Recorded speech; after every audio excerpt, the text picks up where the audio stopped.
Work it. In the gym. Work it. Both going crazy. Work that booty in the gym. Don't stop. Work that booty in the gym. Get it in. Work that booty in the gym. Don't stop. Work that booty in the gym. Get it in. Get it in. Get it in. Get it in. Get it in. Get it in. Get it in. Work that booty in the gym. Get it in. Get it in. Get it in. Get it in. Get it in. Get it in. She gets it. Work it out, then stretch it. Go hard, then flex it. Squat low, get ready. Come back up, she steady. Show 'em what it takes to get that ass in shape. Show 'em what it takes to get that ass. Don't play. I see you working out in the gym, sweating it out, getting it loose. Hit the elliptical, the Stairmaster, girl, do what you do. And she ain't never late on her membership, but she brought the crew. And it don't matter what your size is, cause I fuck with you. Yeah. Turn it up, go hard just a little bit. Go ahead, work out just a little bit. Go ahead, burn it out just a little bit. Little bit, you stay fit. Go ahead, turn it up just a little bit. Go ahead, work out just a little bit. Go ahead, sweat it out just a little bit. Work hard, get right, and stay fit. Work that booty in the gym. Don't stop. Work that booty in the gym. Get it in. Work that booty in the gym. Don't stop. Work that booty in the gym. Get it in. Get it in. Get it in. Get it in. Get it in. Get it in. Get it in. Work that booty in the gym. Get it in. Get it in. Get it in. Get it in. Get it in. Get it in. She gets it in. Body, style, keep her balance. Jumping that booty, be wildin'. That's is all I know. Sometimes she work on a fast pace. Look good on a bad day. You heard what I said, babe. Keep that shit there on the go. Get in the waist, beautiful face. Catching a bank, what can I say? Baby, don't play. She walk in the gym, go straight to the waist. Keep it in shape. If you need to take a break, take a break. Now turn it up, go hard just a little bit. Go ahead, work out just a little bit. Go ahead, burn it out just a little bit. Little bit, you stay fit. Go ahead, turn it up just a little bit. Go ahead, work out just a little bit. Go ahead, sweat it out just a little bit. Work hard, get right, and stay fit. Work that booty in the gym. Don't stop. Work that booty in the gym. Get it in. Work that booty in the gym. Don't stop. Work that booty in the gym.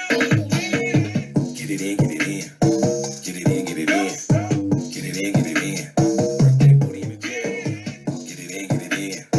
Get it in. Get it in. Get it in. Get it in. She gets it in.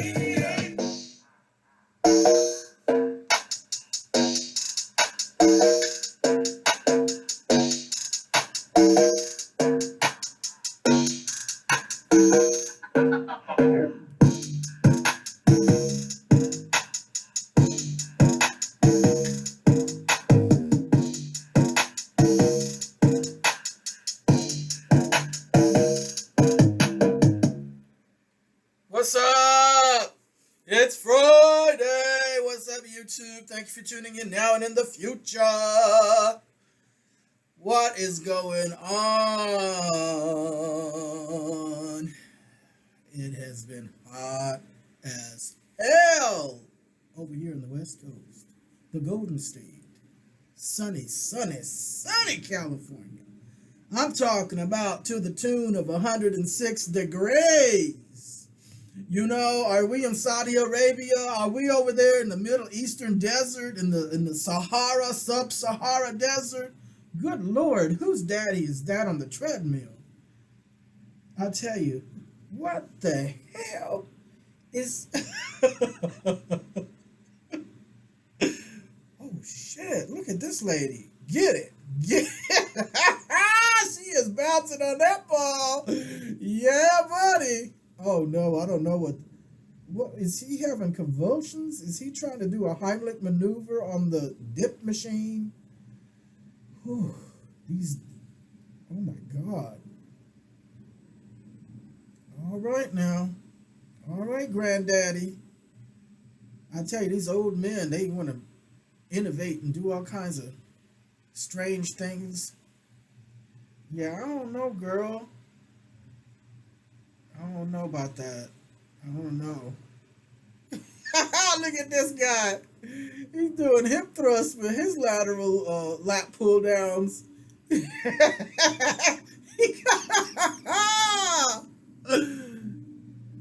And okay, little boy. Yeah. You need to go find your mom and dad. That's what you need to do. That's why you don't leave kids unsupervised. Okay, now this kid's squatting. Oh shit. Is it a kid or is it a guy? Oh shit. Oh no. Oh hell no. What? Oh, that is so dangerous looking. That is scary looking right there. That is just, these people are really asking for it.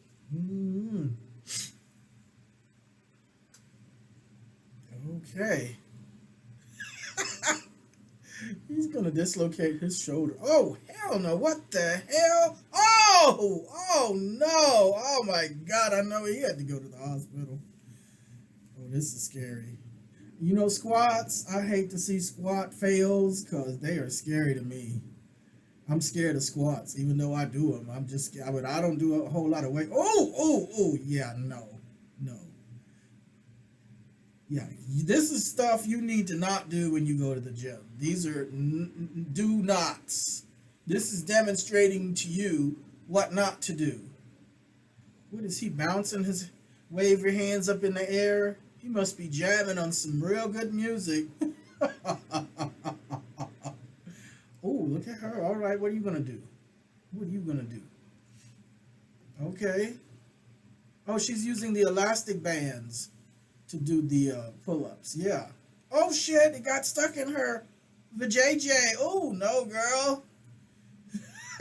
Stuck. Poor thing. She couldn't help that. Now, this right here you can help. What is he, a frog? What is he trying to do? You're going to hurt yourself, man. Oh, no. This looks... Yeah, Grandpa. Grandpa needs to go back home. Somebody needs to... Oh, girl. Why don't you guys put clips on the ends of your barbells? I don't understand. You're squatting. You need clips. Use the damn clips. I know your gym has clips. Oh, shit.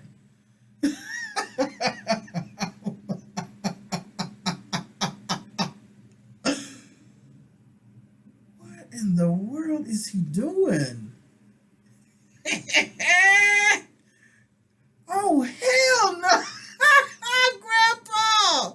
Somebody come get their grandpa. Why is it always a grandpa doing these weird things?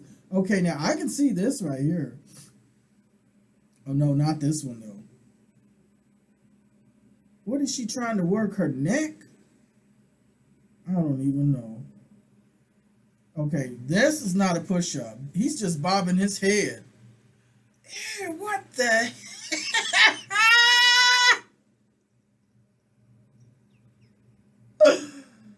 Oh my God. Hey Blaze, I know you're gonna be watching this. I know you're gonna be watching this.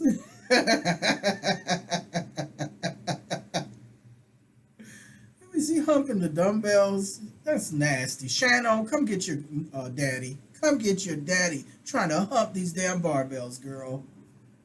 Girl, you need to come get your daddy. He is out of line. He is just going crazy up in here.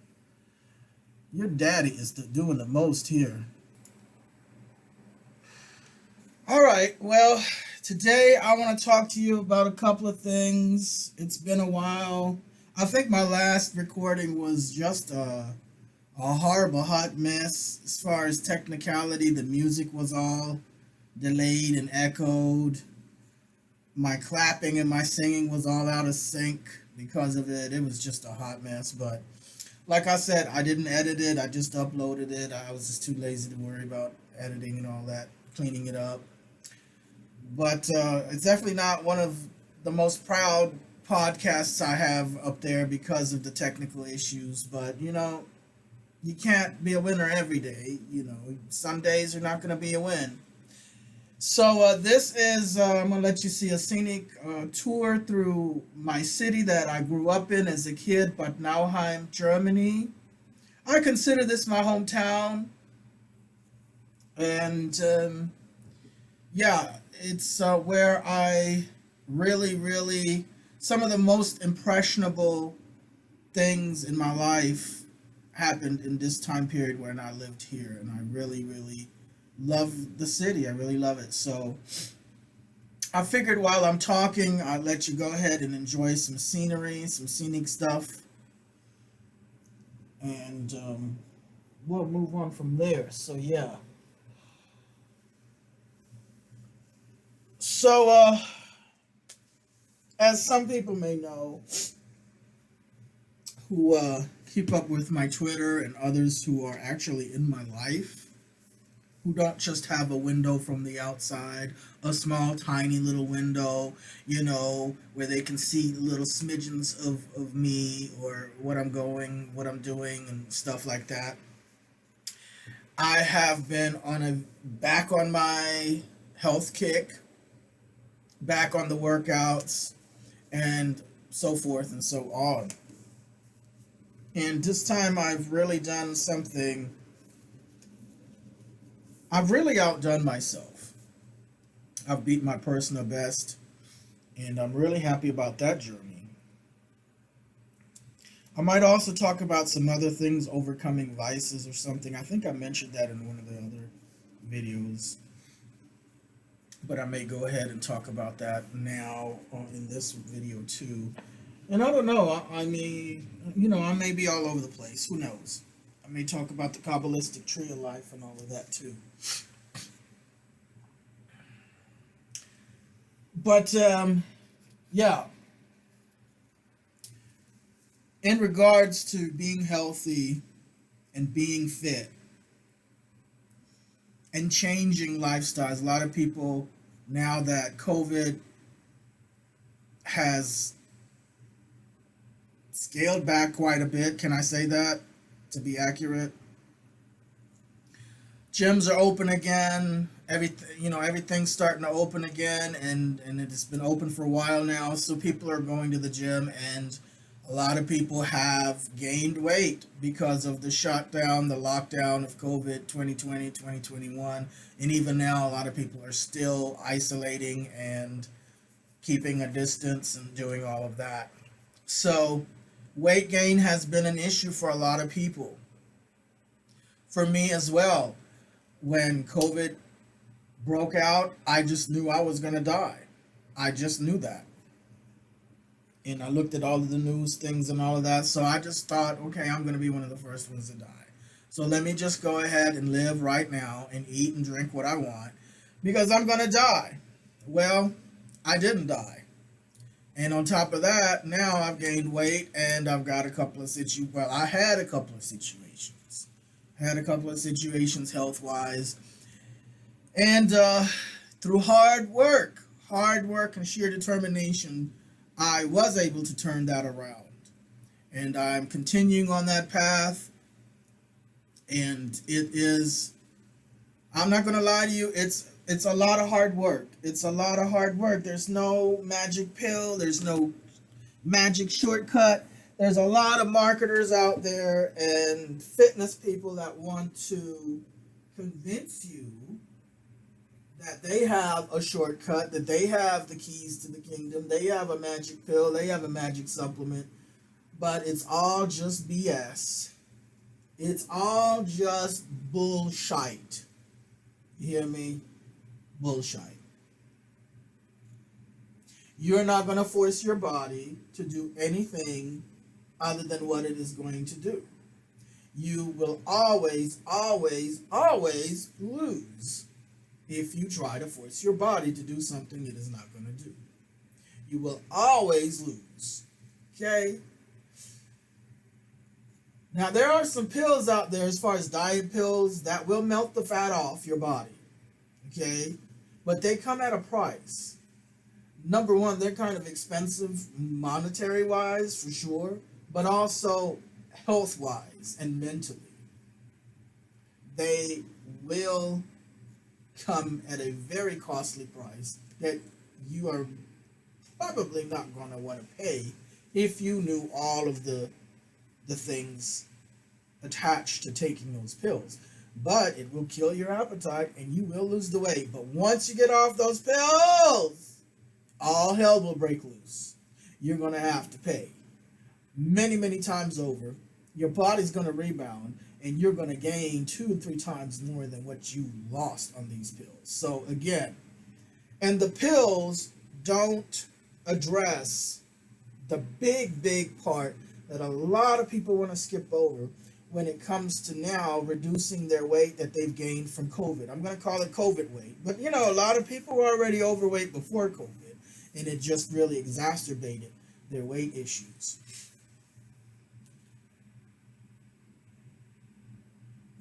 It's not just a matter of working out regular. It's not just a matter of exercising, because it's more.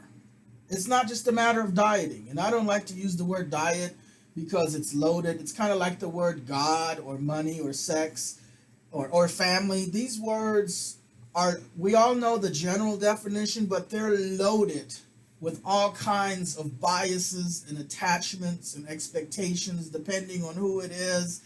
And there's a lot of fog around these words and a lot of charge, a lot of dysfunctional charge around the words diet and sex and money and family and God. Okay, so I don't really like to use these words. I like to use words, instead of diet, I will say a health regimen, a healthy eating schedule, or a healthy eating routine, or a healthy eating program.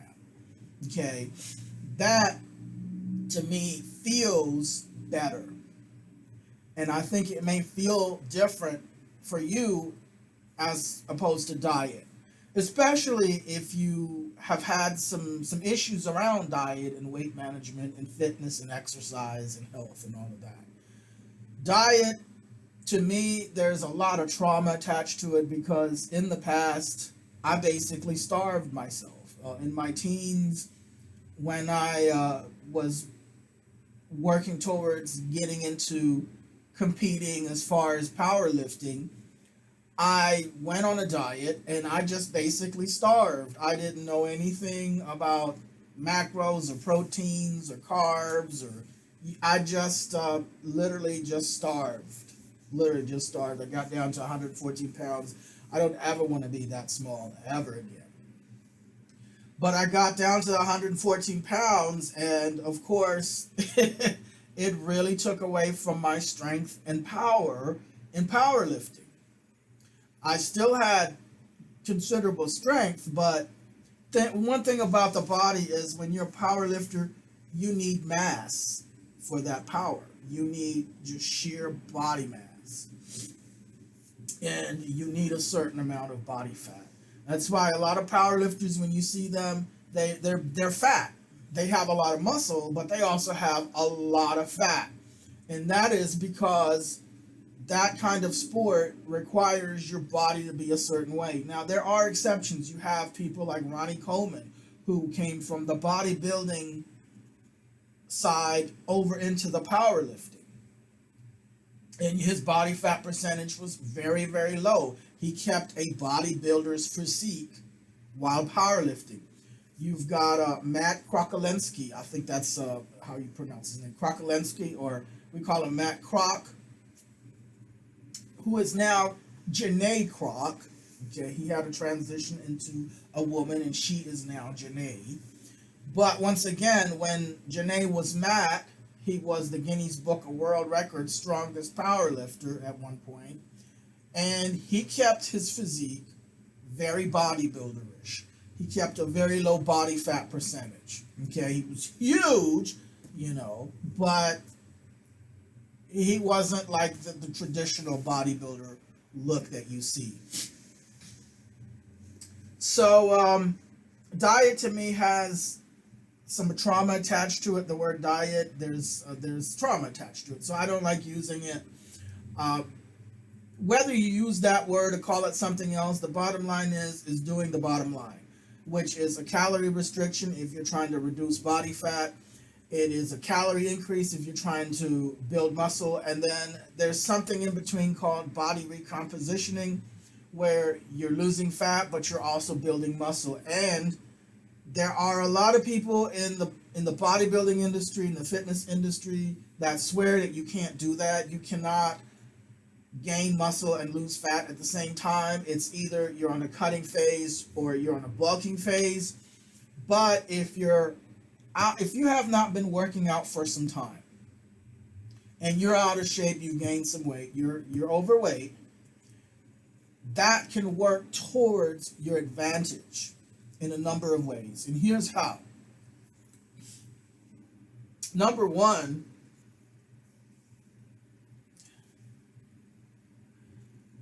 with body recomposition, because you haven't been working out forever and ever, and because you're overweight, your body's going to let go of fat much faster than somebody who's maybe only got 10 pounds or 20 pounds to lose.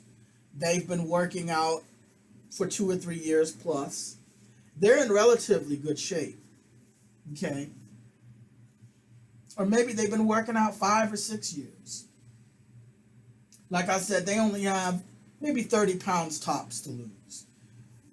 Someone who has a significant amount of weight to lose, 60, 70, 80, 90, 100 pounds, versus someone with 20 or 30 pounds who's been working out for some years, that person who hasn't been working out, who is significantly overweight, is going to drop body fat faster than that person who is already pretty much in shape and just has a little to lose. It's going to take that person a lot more effort and a little bit more time to let go of the pounds in comparison.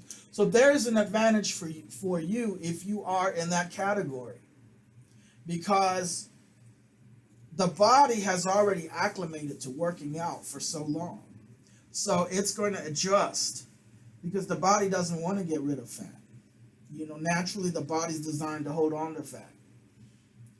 And the body really doesn't want to build muscle that fast. It's actually easier for anyone, whether you've been working out or not. It's easier. Naturally, the body will let go of fat easier than it will building muscle. It's harder to build muscle than it is to drop fat. You're going to gain a lot less muscle in weight than the amount of fat that you will drop being significantly overweight and somebody who hasn't been working out for a long time. Now, body recomposition works best for people who have not been in the gym for a while, or who are significantly overweight. That works best. For someone who's already worked out, like I said, they have a little bit of weight to lose, body recomposition is probably not going to be the choice. This is where you're going to go into a cutting phase if you're trying to reduce the body fat percentage, or you're going to go into a bulking phase. And really, if you're somebody who's advanced in that, you want to do cycles, right? You want to do a cutting cycle, take a break. I don't know how, some people do 6 weeks, 8 weeks, 12 weeks, 16-week cutting cycle. I think 8 to 12 weeks is about good. Then you take a break for several weeks, and then you do another cutting cycle until you get down to your body fat percentage, and then you do, if you want to gain the muscle, you do a mass gain cycle, or gaining a bulking cycle, right? And of course, there's different kinds of bulking cycles. You have something called a clean bulk or dirty bulk. Dirty bulk is basically just eating anything to bulk up. And a clean bulk is eating healthy foods, high protein, and staying with the healthy foods as in regards to bulking and gaining muscle mass, and trying to avoid gaining too much fat. You cannot avoid gaining some fat when you are in a bulking phase. That is just how the body works. but you can minimize or you can increase the ratio of muscle versus fat gain in your bulking cycle. All right, so having said that, I am on a body recomp, and that basically, you're still going to have to watch your intake, but you're also going to need the quality, high protein, low carb, unless you're talking about complex carbs. And yeah, it's been a really interesting journey, and a lot of people forget that this is not just about changing your eating and working out. This is a whole lifestyle change. When you're talking about losing weight or getting in shape, you're talking about becoming a whole other different person in many, many ways. And you're talking about changing the way you live day to day, if you're going to do it right. Now, there's people that'll say, "Oh, I'm working so hard and I've tried everything and I just I can't lose the weight," or "Why am I not losing weight? I'm doing everything, I'm exercising, I'm dieting, I just can't lose weight." Well, here is maybe why. And I don't know everybody's situation. You know, this is a big, huge C. When you're talking about fitness and health and diet and exercise and weight loss and muscle building and bodybuilding and body sculpting, body training, it's a huge sea of all kinds of different complexities. But the bottom line is always very simple. And here's what I've noticed with people, including myself, when I found myself in these situations. It was a lack of self-awareness. A lack of self-awareness. You need to be tracking everything you put in your mouth, whether you're doing a cutting phase, whether you're doing a bulking phase, whether you're doing a body recomposition. You need to track everything going in your pie hole to become self-aware. And getting on that bandwagon, it's not the easiest, because a lot of people, they're like, "Well, I don't feel motivated." And if you're going to wait till you're motivated, you're never going to do it. You need to do it now and then get motivated. Motivate yourself. Don't depend on your friends or your family or your spouse, your boyfriend or girlfriend, or your brother or sister, your neighbor, or your coach. Don't depend on anyone else to motivate you but you. And don't wait on motivation. Just go ahead and get started. If you do nothing else, start tracking your food. Don't even think about cutting back right away. Just look at what it is you're putting into your mouth. And I'm talking about beverages too. Sodas, juices, milk, tea, coffee, beers, liquor, frappuccinos, martinis, mimosas, water, all of it. Track it. Now, there's different food tracking apps. The one that I always rave about is Fat Secret. It's so easy. It's so intuitive. It has all of the name brands that you can find in the grocery stores. It has all the restaurants, the fast food. If you eat fast food, dine in, whatever. It has all of that. Outback, McDonald's. It has all of that. And you can even add your own. And if you have food where it's not listed in the Fat Secret app, you can Google that particular food, find out the calorie, and then, add it into the Fat Secret app. But that's the thing, you need to make use of apps, because apps are going to help you avoid that phenomenon of where you're doing everything and you're not, it's so hard to lose the weight. No, you're lying to yourself, and it's very easy to deceive yourself when it comes to things like that. It's just like tracking your money. A lot of people aren't tracking their finances. So they're spending money and it's disappearing, and they're like, "Oh my God, I just got paid and now my check is gone." And yeah, bills take out a huge chunk out of most people's checks. But whatever you have left, you're lying to yourself a lot of times, buying all kinds of things, and the mind has a way of filtering things. You know, you're like, I barely bought anything, and now my money's gone. But when you really are tracking and keeping up as you are spending, you will see exactly, you will become so much more self-aware, and you're going to see your weaknesses and your vulnerabilities financially. And this is the same thing. It's all boils down to energy, whether you're eating calories and consuming food and overeating, or you're consuming products and you're overspending. It's all energy, it's all currency, right? And money really traces its roots back to food. Because before we had coins and paper money, before we even had these kinds of ideas, when we wanted something from our neighbor, we bartered food, straight up food that we grew out of the ground. Wheat and corn and vegetables and cattle that we raised, chickens and pigs and hogs and cows. We would trade a cow for X amount of bags of wheat. And when people wanted to marry, they would go ask the man for his blessing to marry his adult daughter.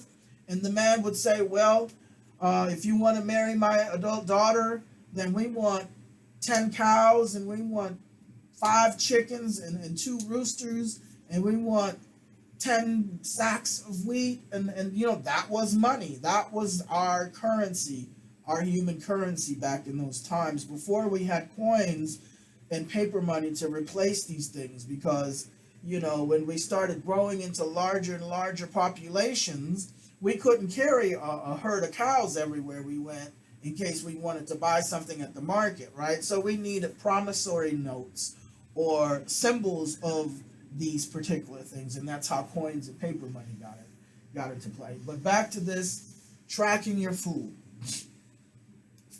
With an app like Fat Secret, it takes all of 30 seconds. Another thing is scales. You need 2 different kinds of scales. You need a scale that weighs you, and I recommend a smart scale, but if you have just a regular scale, it's fine. But smart scales are good because they measure your body fat percentage, they measure your visceral fat, it's just everything, and it records it right on your app on the phone. Super easy. Get on the scale at least 2 to 3 times a month. Weigh yourself every week or every other week. But that's another thing. A lot of people are afraid to get on that scale. They've been off the scale too long and they don't want to get on it. Are you one of those people? I've been one of those people. You know how you break that? You just weigh yourself. Your weight is going to fluctuate, but you're going to see a weight range that you fit into. You know what I mean? You're going to have an idea. But your weight range may fluctuate 10 to 20 pounds or so, right? Depending on where you weigh yourself. But weigh yourself at the same time and in the same place. That way you can get more consistent reads. Another thing is you need a food scale. You need a digital food scale. They are not very expensive. You can get a digital, a really nice one for $15, $20, $30. And these digital food scales, you're going to weigh out your portions. If your food packaging, like these ready-made salads that I like to get at the grocery store, if your food packaging doesn't have the nutritional content on there already, then you must weigh it. Like your meats and other things, you weigh them on the scale, and then you plug that into your Fat Secret app. 100 grams of white rice or 100 grams of chicken breast. You plug that in. It's just that easy. It's all, like I said, 10 seconds. And then you see what it is you're consuming. You're going to find what gets you satiated, how many calories gets you satiated, what you need to keep you going. And it's going to open your eyes as to what you're usually consuming. What are you used to consuming? You know, you might be consuming 3,000, 4,000, 5,000 calories. I mean, if you drink one of those Starbucks frappes, one of those frappes that I used to like to drink, the matcha green tea one with whipped cream and whole milk. Yeah, I really lived it up on that. I think that thing is like 2,500 calories. That is some people's entire calorie allotment for the day. Just that one frappe. All right, so be ready to be shocked.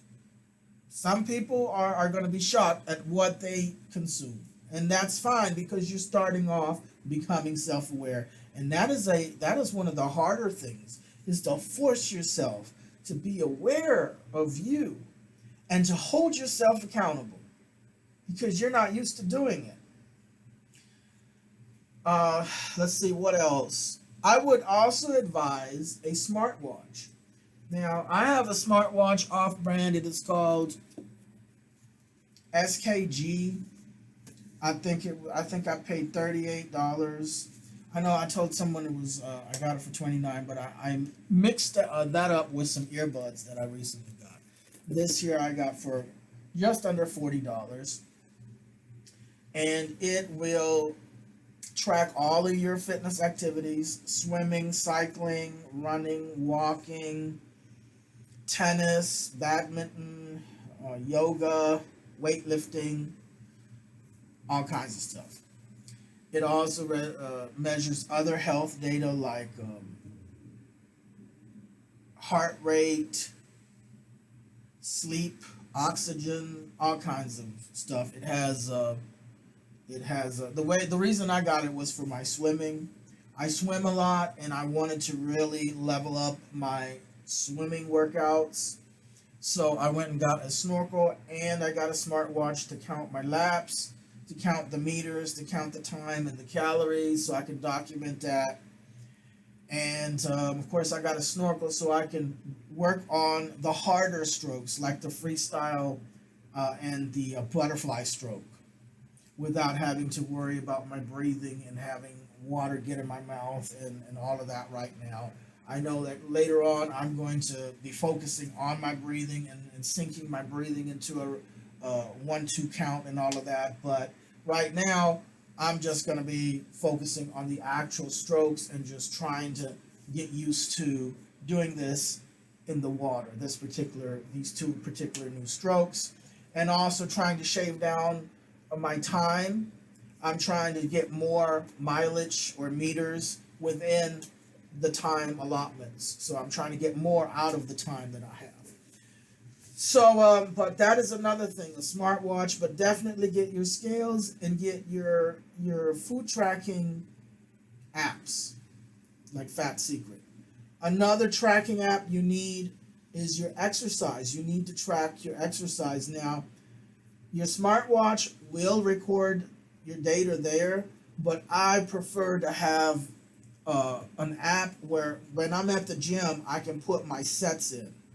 How many sets, how many reps, what exercise I did, and all of that. Your smartwatch doesn't do that. So there's an app that I use called FitNotes, FITNOTES. And both Fat Secret and FitNotes have free versions that I use.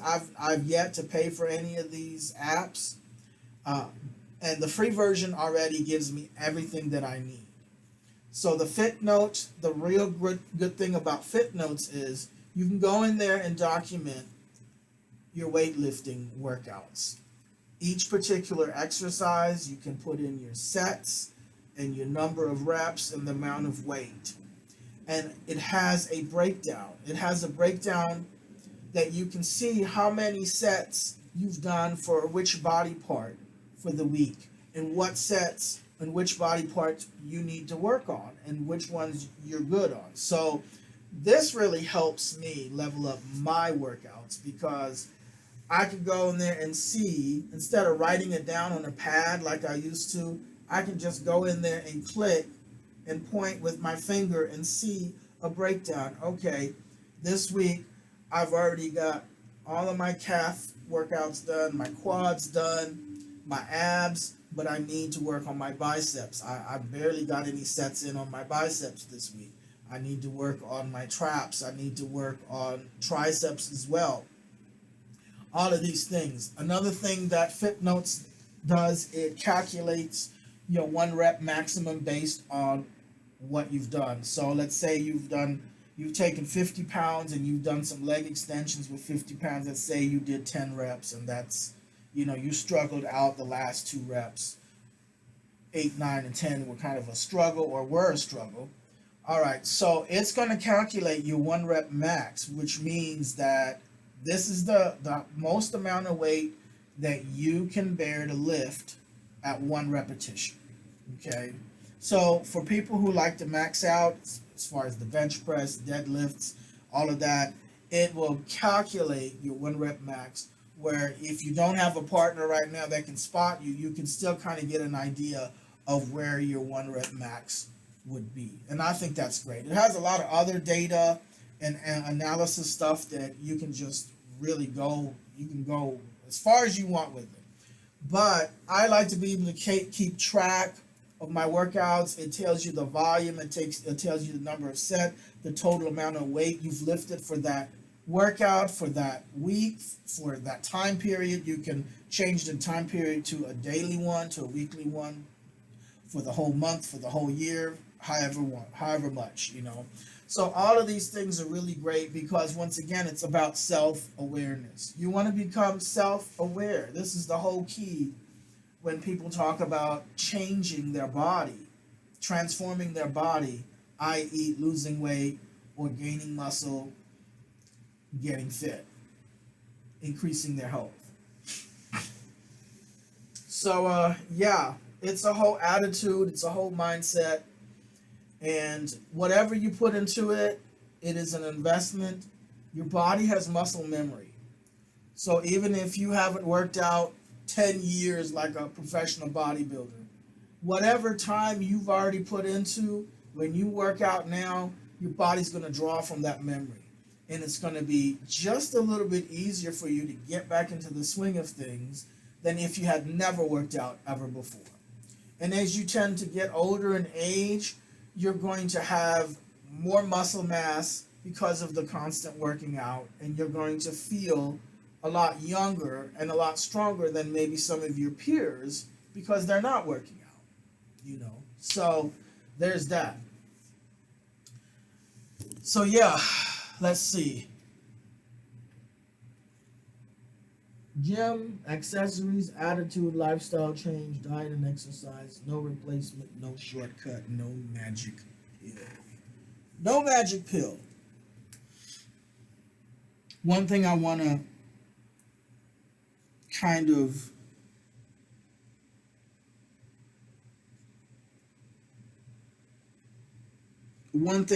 kind of talk about is this idea that there is a shortcut. Watch out for the shortcuts. You know what I mean? We'll talk about that in a minute. I need a break. Hope you're enjoying your Friday. By the moonlight, can't you see? You're my delight. Later, I just feel like I won't get you out of my mind. I feel love for the first time, and I know that it's true. I can tell by the look in your eyes.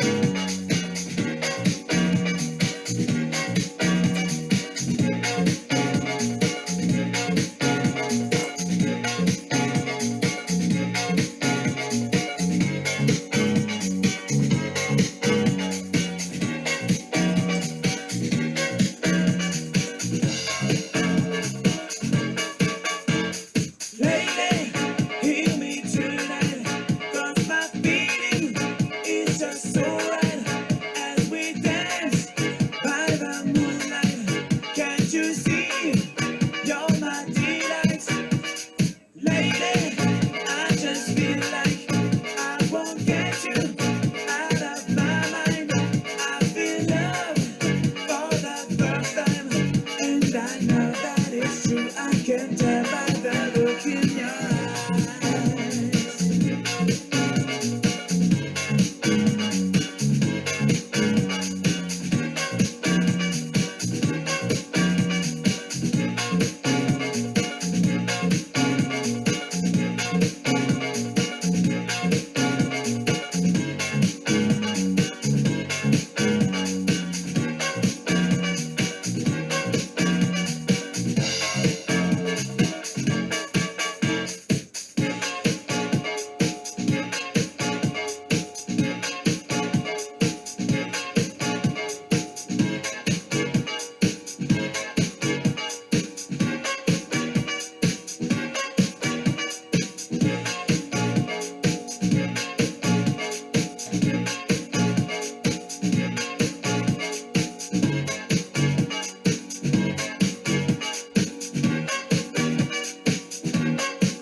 so right as we dance by the moonlight. Can't you see you're my delight? Lady, I just feel like I won't get you out of my mind. I feel love for the first time, and I know that it's true. I can tell by the look in your eyes.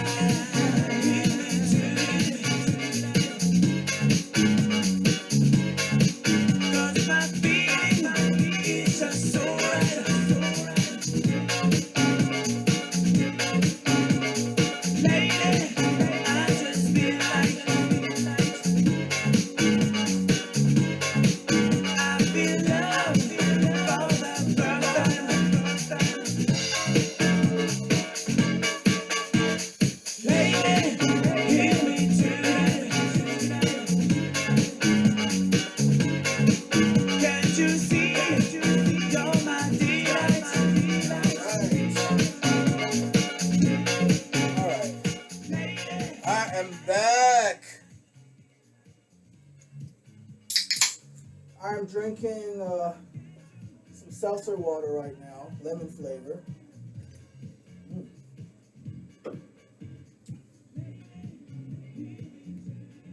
So yeah,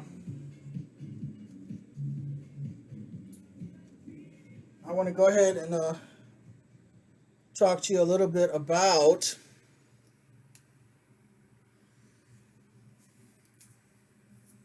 these magic pills that people are trying to sell, magic potions, you know, the secrets, the shortcuts.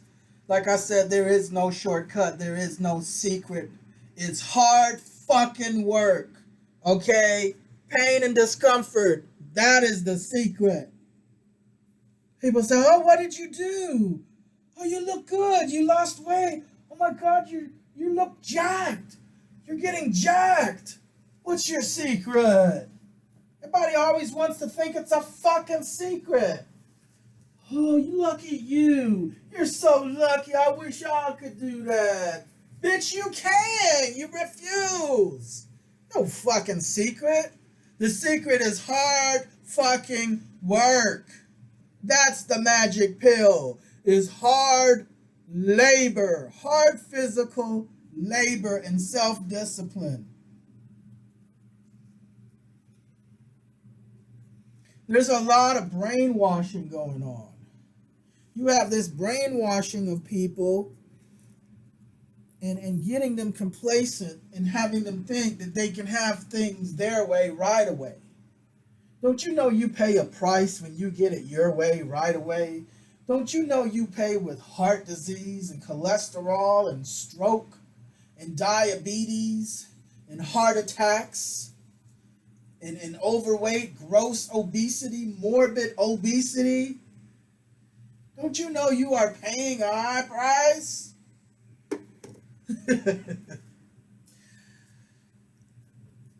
In the bodybuilding industry, I like to talk about the bodybuilding industry because although I've never been a professional bodybuilder, I've always loved looking at bodybuilders and sports and weightlifting and powerlifting I've always just really been fascinated with it and loved looking at it and knowing about it, talking about it.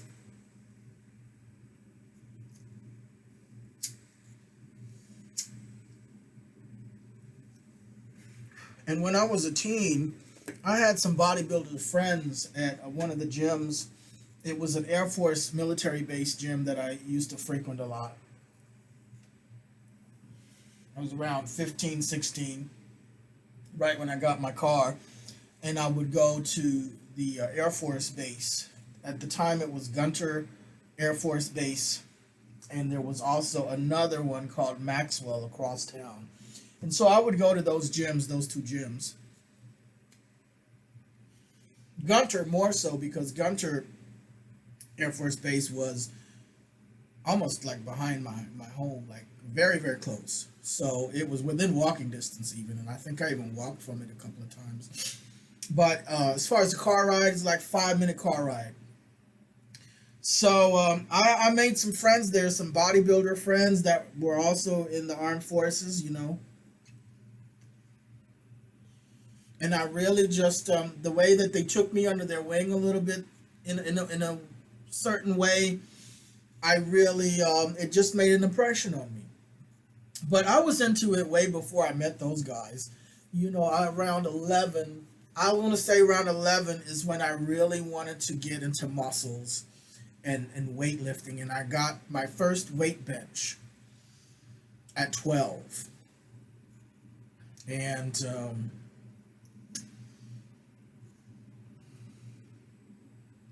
I had my friend, he had a big, he had some weight sets on his porch that were like just sitting there collecting dust. And back then, those weight sets, they were like these plastic round things that were filled with concrete. And sometimes when they got old, when they would be sitting neglected in the sun and in the rain, they would like crack. So that's what I got. He just gave, I asked him, can I buy this from you? I want this. And he said, well, it's my older brother Richard's. But when we asked Richard, Richard was like, yeah, here, come on, you can take it. And actually his older brother Richard helped haul all that stuff, all these weights, to my house down the street. So I got a barbell, I got some weights, and then I got the ends. Back then we didn't have clip-ons. We had these horrible ends that had like a hexagonal screw perpendicular to it, and you needed a wrench to screw it and unscrew it, and I ended up stripping those damn things all the time to where they wouldn't lock in anymore and hold the thing. So yeah, I hated those things. God dang, I hated those things. I'm glad we have clip-ons now. I don't really like the springs that you have to squeeze. I like the clip-ons best. So but yeah, that weight bench was a basic one. It had a little leg extension. I tried to do the leg extension, but it was just, you know, back then the weight benches, they weren't all that sturdy, you know. And I think this one was like a Kmart, Walmart kind. It was like the cheapest I could get, you know, the one that I could afford. I was a 12-year-old kid. I didn't have a lot of money, you know what I mean? So I had saved up my lunch money, starved a lot, and saved up little pocket money that I got from cutting grass or, you know, cleaning up people's yards and stuff here and there. So I saved up to get like a $70, $79 weight bench. And that's how I got started. I would look at muscle and fitness magazines. And yeah, like I said, around 15, 16 is when I started hitting the gyms. And I've been going to gyms on and off for, well, ever since 15, 16. I've been to many, many different kinds of gyms. I've been to military-based gyms. All these different gyms are different. Like, you have a different vibe, different crowd, a different experience. And if you're not careful, you can let one type of gym experience scar you from, you know, or bias you into thinking this is going to be a certain way when you just so happen to just be in one type of gym culture. There's many different gym cultures out there. But nonetheless, They were people that were bodybuilders. This dude named Gaddis, he sold steroids out of his trunk. Now he sold some, I would say supplements, quote unquote, because he did sell supplements too. You know, muscle milk and mass gainer, CGT. Oh gosh, you know. And of course, he sold the other stuff too, gear, juice, you know. At the time, I didn't know anything about it. I mean, I knew he was selling something extra, and you know, because he was dealing with big guys, huge. I mean, these were like the guys I saw in the magazines, okay? And you don't see that very often, unless you're in a gym where people are using gear. Okay, then you're gonna see that. Yeah, steroids. I'm gonna tell you something. Well, whoever you see on TV, the Hollywood actors, the movie stars, the musicians, when you see their bodies big and ripped and jacked and muscular, they're using steroids. Okay, Conan the Barbarian, Arnold, steroids. The Rock, steroids. Who else? I mean, I could just rattle off all these names, and it's steroids. I mean, you listen to them and they say, well, I had to get muscular for this role, for this movie. How are you going to go from an average looking body to completely jacked in a year's time? It's not going to happen. I don't care if you're already athletic, but you know, if you're not already a bodybuilder for years and years and years, you're not going to get that jacked without a little help. Okay? So understand what you see on TV. A lot of that is edited, filtered, it is airbrushed, they have a lot of help from video effects and photo effects on top of steroids. Your body is not going to turn out like Brad Pitt or The Rock from working out unless you also take what Brad Pitt and The Rock and all these other, to Arnold, are taking, which is steroids. Same thing when you look at bodybuilding competition, the big ones like the Olympia, Mr. Olympia, right? You will not be able to compete, you know, in the IFBB Pro. You will not be able to compete in these areas with these people, against these people, without taking steroids, because that's what they're doing. They're that huge. If you're talking about Rami, right? Big Ram, the Big Ram. If you're into bodybuilding, you'll know who that is. The Big Ram. Like, the guy is freaking insane, freakishly huge. Okay? And he's like one of the hottest topics in the bodybuilding industry right now, bodybuilding world. You know, everybody's anticipating because he's super young and he's super huge. The guy is juicing like crazy. And I'm not talking about carrot juice either. Okay? He is on steroids. These competitive arenas like the Mr. Olympia and all of these IFBB Pro Classics and all of these things, they're not being regulated. There is no testing for steroids. Yes, you have some places that test for steroids, but they're not as big as the Mr. Olympia. Like, Mr. Olympia is like the pinnacle of a bodybuilding career. Everybody's trying to be Mr. Olympia or Mrs. Olympia. Okay, well, the people that are already on the top, they're steroid users. Like, you know, you're just not going to get around it. And in order for you to compete, you're going to need to be taking steroids. Otherwise, you will not stand a freaking chance. They don't test you for steroids. They will give you the lip service. Oh, yeah, steroids is bad. Yeah, natural. Natty, all the way, all day, natty. And they're fake natties. Fake fucking natties. Okay, you're not natural. Well, I'm natural because I haven't done any steroids in 2 months. Oh, okay. Well, I guess you're natural for 2 months, right? Because all these other years you've been just pumping steroids. No, it doesn't work that way. It does not work that way.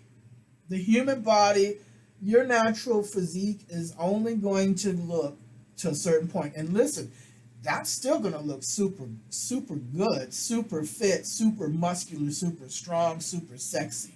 Okay? Don't get me wrong. What your body naturally can do, the potential that you can reach completely naturally, is already like jaw dropping. But if you're talking about extreme sports like bodybuilding, you cannot compete with these people unless you do what these people do, which is take steroids. And it's filled Hollywood, the movies, the music industry, the entertainment industry, filled with steroids. You hear me? Steroids. A lot of times, you know, the IFBB Pro Classics and the Mr. Olympia competitions and all that, you can get the steroids right there from the coaches and from the agents. It's that rampant. I see kids at these gyms, 15 and 16 years old, talking about, where can I find some Anavar? Where can I find some Sustanon? Where can I find some Tren?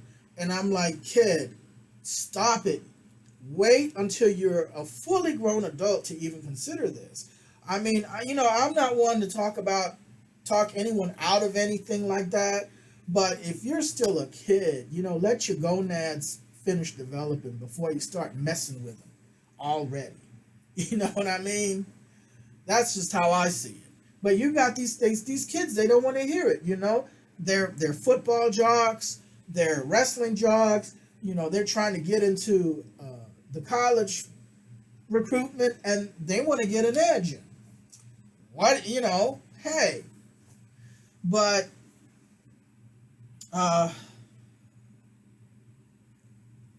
these things you see in the magazines, these pictures, you can get fooled.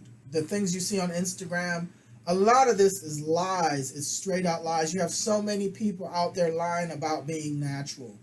I'm a natty weightlifter. I'm natty. It's just insane and pathetic, because it pisses me off, because it gives people a false image of what they think their body should look like or can look like with just working out and healthy eating, right?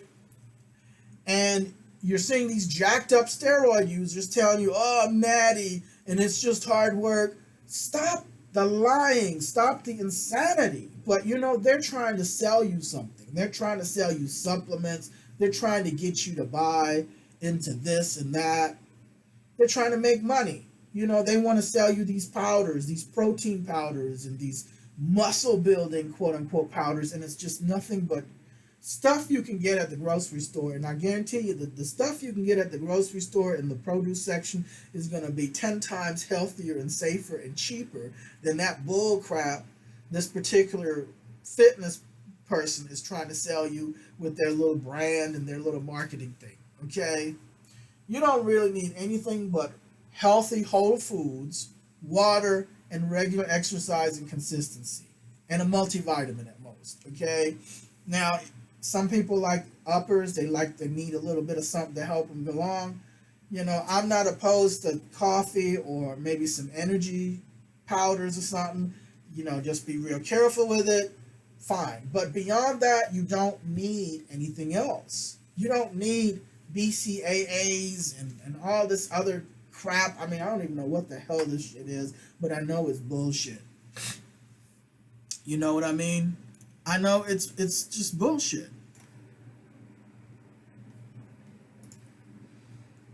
This is Venice Beach. Yeah, I had this on the other video, but the other video, because it was so messed up, I figured I'd do it again. But this is a bike ride from Venice Beach to Santa Monica. I was here a couple of weeks ago. I think this was actually filmed on the same day that I was actually out there. So I'm going to be checking to see if I'm actually on this cam riding on my beach cruiser. But yeah, it's BS.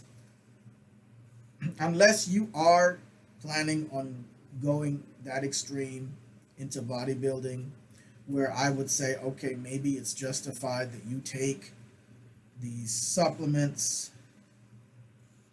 because you are participating in a very, very extreme sport. But for the average person, you don't need any of that junk. I know that they're going to make you think that you do, and they're going to make you think that this is going to get you to your goals faster and better and all of that. But it's all bull. It's all bull.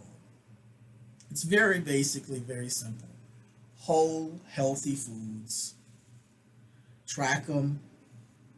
Water, exercise, and consistency with the whole shebang over the long term. If you have 30, 40, 50 pounds to lose, give yourself a year.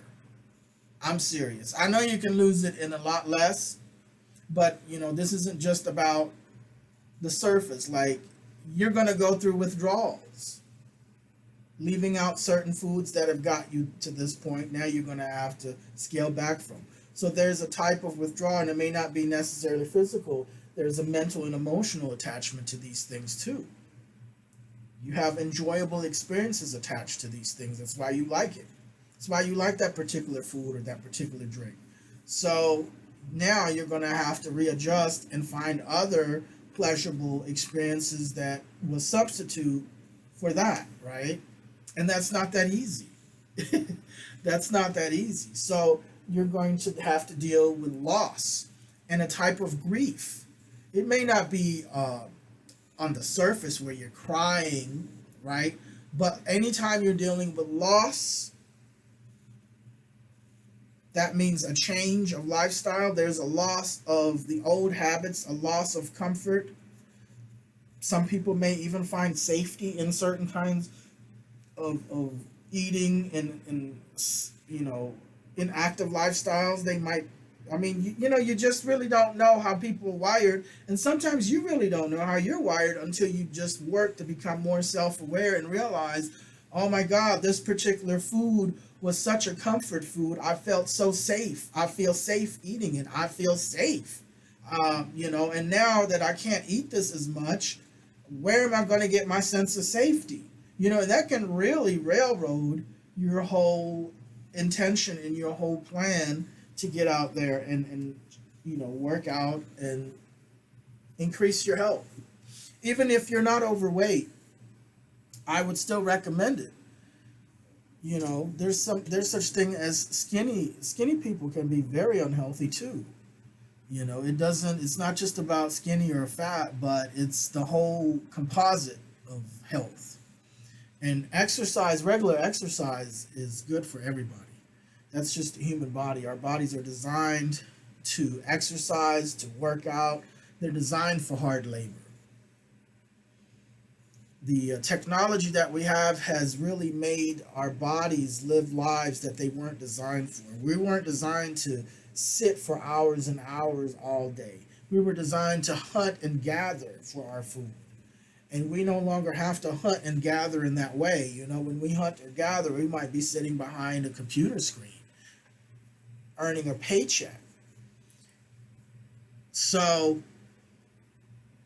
our lifestyles can turn into very unhealthy ways simply because of the time we're living in and the technology that we're dealing with. So you have to become aware of that and make those adjustments. So one of the things I did, I have an under the desk cycle. And you can Google that. You can go on Amazon. They have some really nice ones. Mine is called Desk Cycle number 2. And it is absolutely amazing. You can just slide it right underneath your desk where you're working, or if you're working on your computer, you can slide it right in front of your couch if you're in the living room and watch TV with it. If you're working at home or in the office, you can cycle on it as you're handling client calls and handling administrative tasks or whatever, right? It's just a really, really great piece of investment in your health. And it has 8 different tension settings. I'm on tension number 2, and I'm telling you, you really, really do get the sweat. I'm telling you, it is legit. Yeah. Super quiet, as I said, so there's no noise when you're on the phone or when you're watching your series, your favorite series. You can just, I mean, I'll have a series that's like, what, 45 minutes, right? And so I'll just cycle and watch an episode or two, and boom, before I know it, I've got over an hour, hour and a half in. And, I've been entertained, and it wasn't so bad, but I got a nice sweat in too. So you can turn the tension up if you want a little bit more resistance and you want a little bit more sweat and a little bit more cardiovascular endurance training. You can turn it down to number 1 to where it's just very easy. Like I'm cycling right now talking to you, and I've got it on number 2, and you don't really hear anything. I don't think you do. So yeah, and I'm conversating with you. I'm breathing a little heavier than I usually do, but yeah, I actually feel like I'm cycling across this bridge here as I'm cycling with my under the desk cycle. That's so cool. I think we are already in Santa Monica here. We have reached Santa Monica. Let me see if I can. I don't think we're close to the pier yet. Nope, not yet, because I don't see the big Ferris wheel. But this is definitely already Santa Monica. Santa Monica Beach is a little different than Venice. Venice is a little bit more hippie-like.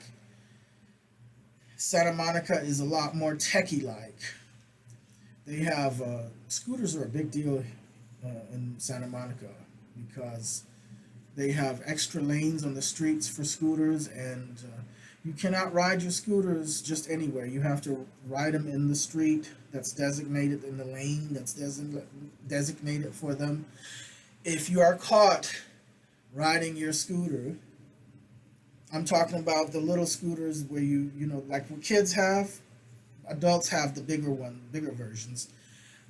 Not a motor scooter, not a motorcycle motor scooter, but the other type of scooter.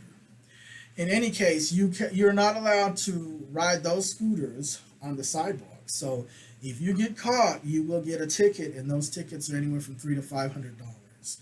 So that's one thing I don't touch is scooters when I'm in Santa Monica, because I really don't know the flow yet of the city as far as where what's what, and if I happen to have the scooter in the wrong place and I get a $300 to $500 ticket, I am just going to cry and die.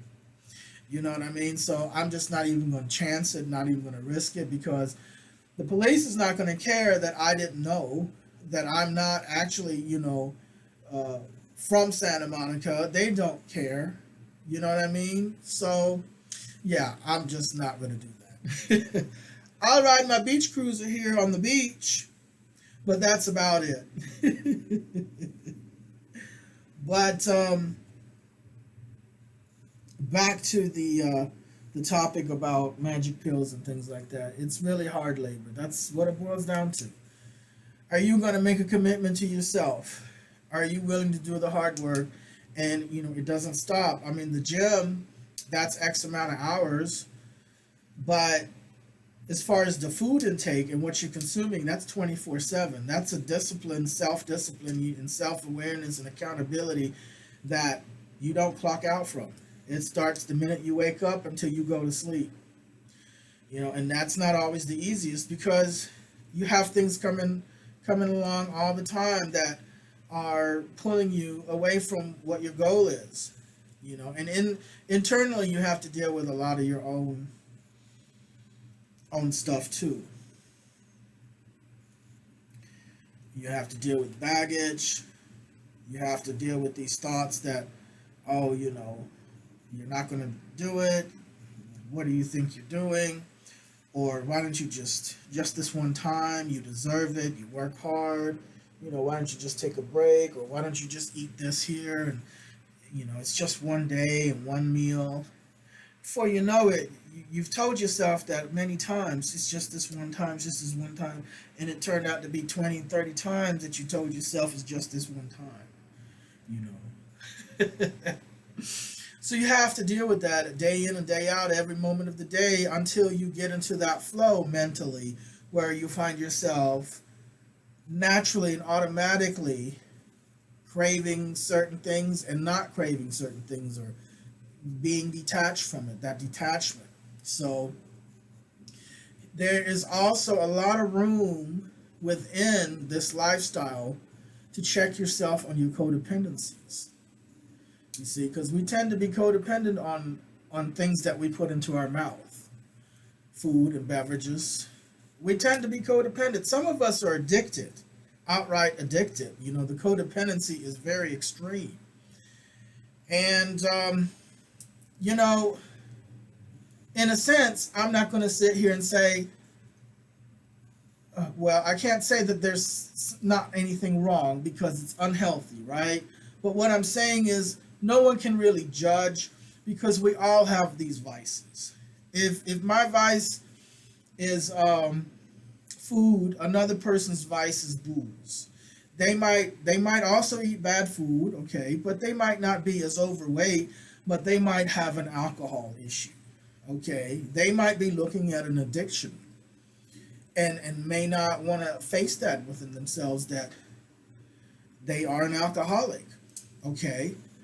Or it's just they might be abusing alcohol. They might not be necessarily an alcoholic, but they might really be excessively indulging and abusing alcohol as a crutch. You don't have to be an alcoholic to use alcohol as a crutch.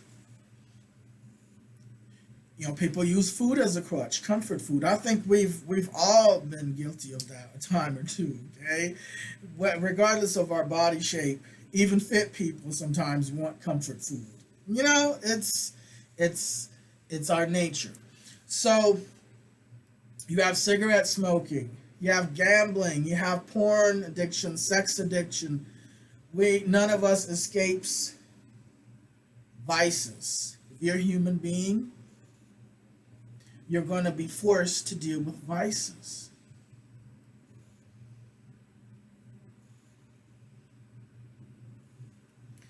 More than one, too. And some of these vices you will never ever completely overcome.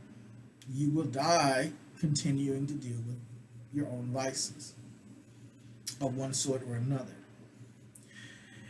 And vices like to masquerade and play games with you too. Let's say you have a gambling addiction, okay? And that's your vice. Let's say you had it for many years, and finally, through hard work, determination, and help from some other people, and just, you know, doing what you realize you need to do, you've managed to kick that gambling addiction. You've managed to kick that gambling addiction.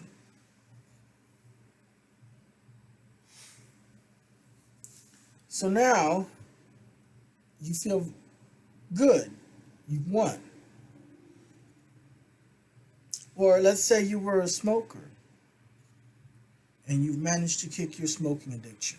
Finally, you're no longer smoking cigarettes. You've quit. But what happens is that now you've begun to eat more and you've gained weight. And that happens to people who smoke and quit smoking, is that vice seemed to have disappeared, right? At first blush, hey, I kicked it. I kicked my smoking habit. Yes. But that sucker transformed into an eating habit, an unhealthy eating habit, just as dangerous. Now you're not going to die from lung cancer, but it looks like you're going to die from heart attack, stroke, diabetes.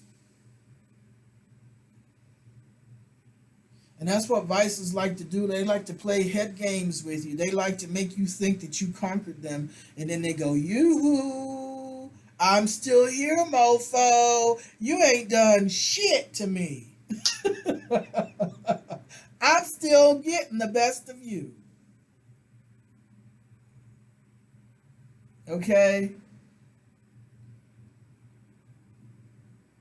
So you have to be careful because you don't want that slipping up on you. And if it happens to you, no big deal. Hey, it happens to all of us, whether we want to admit it or not. It happens to all of us.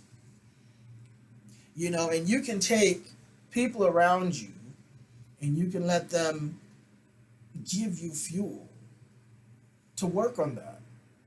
You'll never get it all done. You hear me? You're never ever going to get it all done.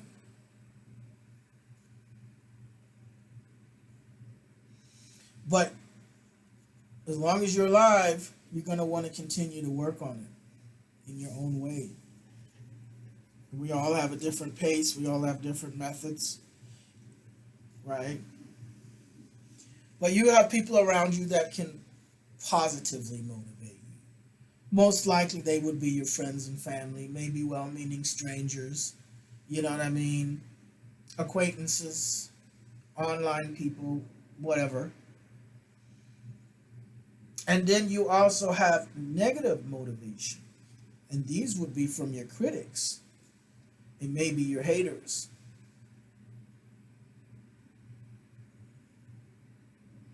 Now, you have some malicious people that are really, they just want to hurt, like they're just predators. I wouldn't count them in anything because they are predators. Their intent is to be dangerous and hurt you. But your critics and your haters can be one of your most formidable allies. It's just like your negative emotions can be your most formidable allies. All of these negative emotions that don't feel good, sadness, anger, depression, frustration, boredom, none of us really wants these emotions. We don't want to experience them, right? Frustration. But they're part of life, and we can't have happiness and joy if we don't have an opposite to gauge it from and to compare it from and to experience it from, right? How would we know what joy is if we don't have sadness?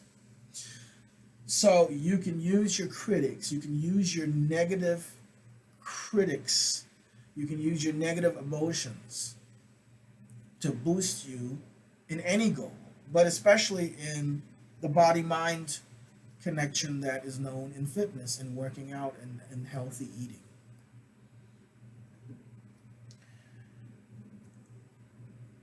Your critics, you've got different kinds, right? I mean, you've got haters that just want to they just want to throw turds at you, okay?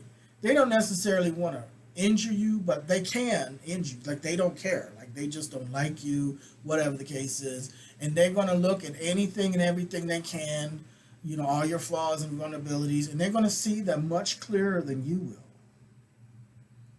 And they're going to see them much clearer than sometimes your friends and loved ones will. Now, you have to look at them. They have a vested interest. They don't like you. They hate you. Okay? So there's going to be some bias in the information they're delivering about you. Same thing with friends and family. Friends and family love you. They don't really want to see the bad in you. They're going to augment the good and positive things about you and blow them up in their mind. Okay? Some people's family don't. Like, some people's family is basically critics and haters. But I'm just going from the traditionally held view.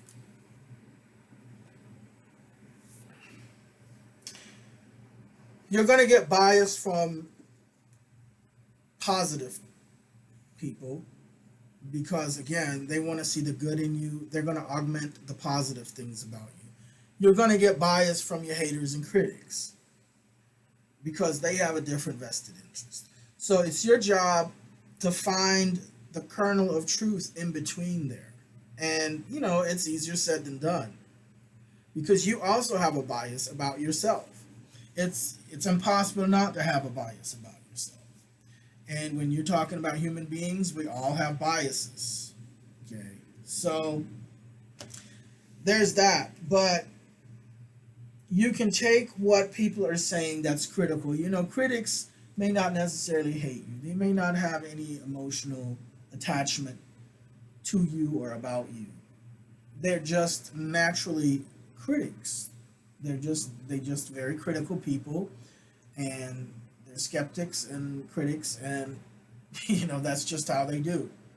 Whereas haters, you have an emotional charge there, and you have a greater tendency for bias.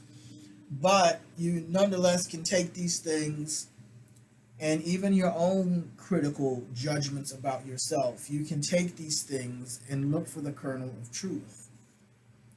And that takes some bravery. It takes some real bravery to do that. And you can do it secretly. You don't have to tell anyone. You don't have to admit to anything. It's just you and you, between you and you. And see if there's any kernel of truth there. And if there's no kernel of truth, can you still benefit from improving whatever it is they claim that you need to improve on? Right? I mean, we all can always benefit and be better, no matter how great we already are. We can always enhance our existing awesomeness, right? You can always boost your already amazingness and greatness in a particular area, no matter how badass and how great you are.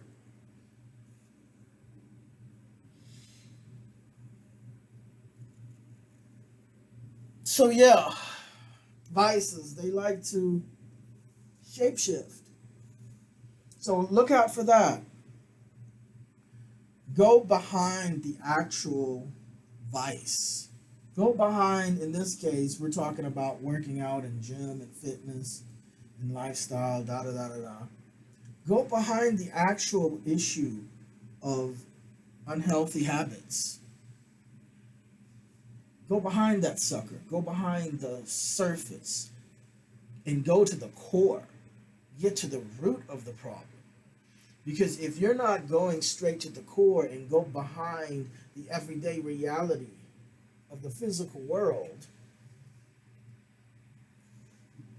then you're going to have this shape-shifting going on left and right. And you're not going to be aware. And you're going to wonder, oh, wow, I've just got all these things to work on. It's just like one thing after another. And, you're really just putting out all these little fires instead of fixing the whole composite all at once. So this whole thing I'm talking to you about, it's not really weightlifting. It's not really going to the gym. It's not dieting. It's not healthy living. I'm not really talking to you about this. This is just the surface. I'm talking to you about something totally different, a whole other level. There's multiple levels here I'm communicating to you through and with.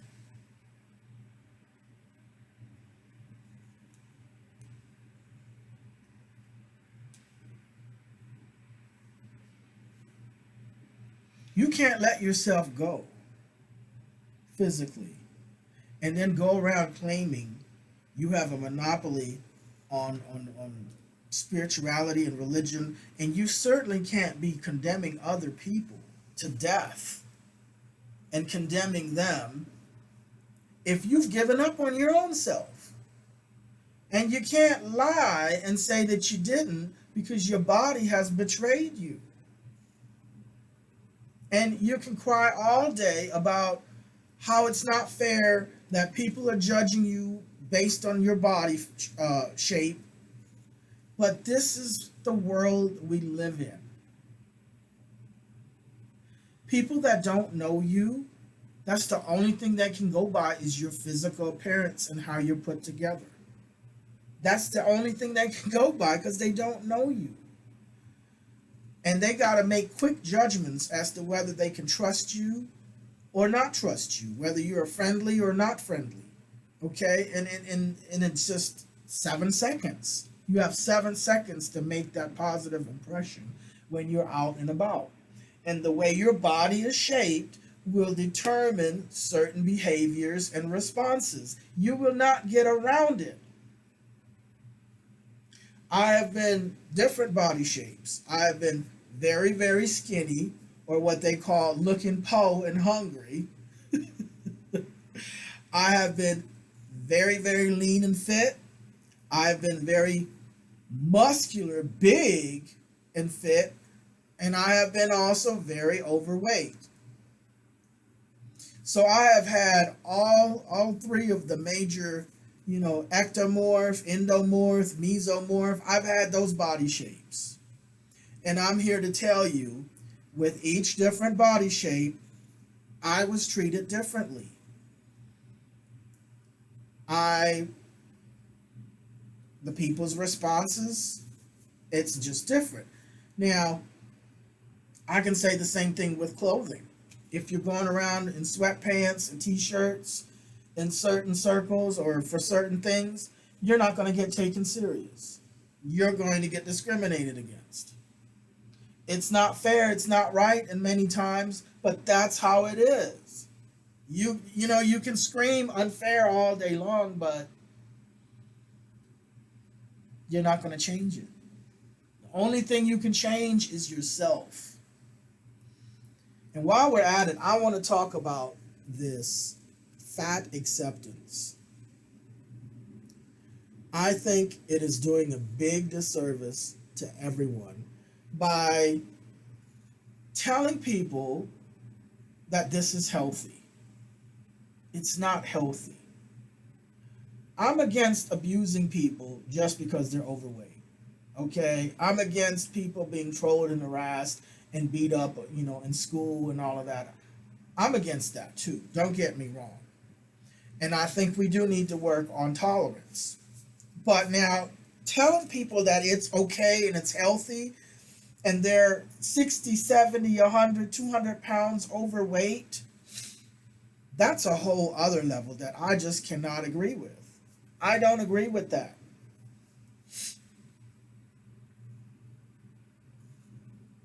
On the other hand, when you see people that are very fit, that doesn't necessarily mean they're healthy. Yes, I said it. You can see people that look very fit, very much in shape, but that doesn't mean that they're necessarily healthy, because they could be on all kinds of gear that is just screwing their insides up. Okay? So don't get it twisted. Telling overweight people, especially if they're significantly overweight, that it's healthy for them to be that way, that this is healthy, is just as unhealthy as looking and telling people who are very fit, that they're healthy when they're taking a stack of steroids and just killing their insides up, getting ready to just keel over at 32 years old and 28 years old, like so many of these up-and-coming bodybuilders are just dropping like flies, let alone the old heads. Old heads are just screwing themselves up from years and years and years of steroid abuse. So this whole fitness industry, be careful. Be careful you don't get brainwashed. There's a lot of cults out there, a lot of rip-off artists, a lot of charlatans, a lot of liars. I'm telling you the truth, okay? I'm telling you the truth. This isn't my first hurrah. Like I said, I go way back to 11 years old with this, okay? And I'm damn near 50 now, okay? I'm telling you what I know. The truth is, there is no magic pill. There is no shortcut. It's all hard labor, hard work, and self-discipline and consistency. Staying with it long enough to see those results. And basically, long-term, lifetime. This is a lifetime commitment. You don't want to just do this for X amount of time until you get to your goal and then go revert back to doing what got you in this mess in the first place. You don't want to do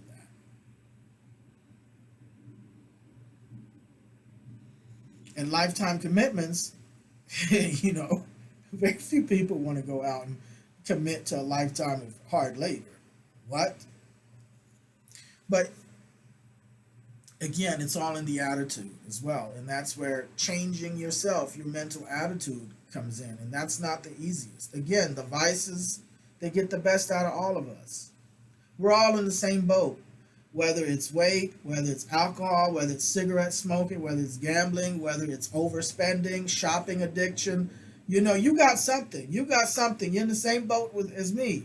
And if you don't If you don't see something, you don't think you got something, then you've got a lot of blind spots, because it's impossible to be a human being on this earth and not have some vices. Impossible. Impossible. Okay? So what I'm telling you is it spreads across the whole board. I'm not just talking about that there's no magic pill to lose weight. There's no magic pill to quit smoking. There's no magic pill to quit drinking. There's no shortcut. It's a lifestyle change. Are you able to change your lifestyle and your mind? You can look at me and say, oh, look at him, and look at what he's lacking and what he's doing, and look at him. You can look at me, and I can look at you and do the same thing. I can say, oh, look at her, or look at him, and they aren't doing right, and they got this weakness, and they got that problem. But at the end of the day, what are we going to do about it?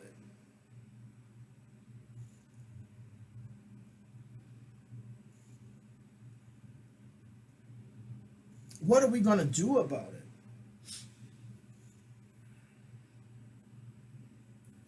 Because true power is in confronting this and getting on it.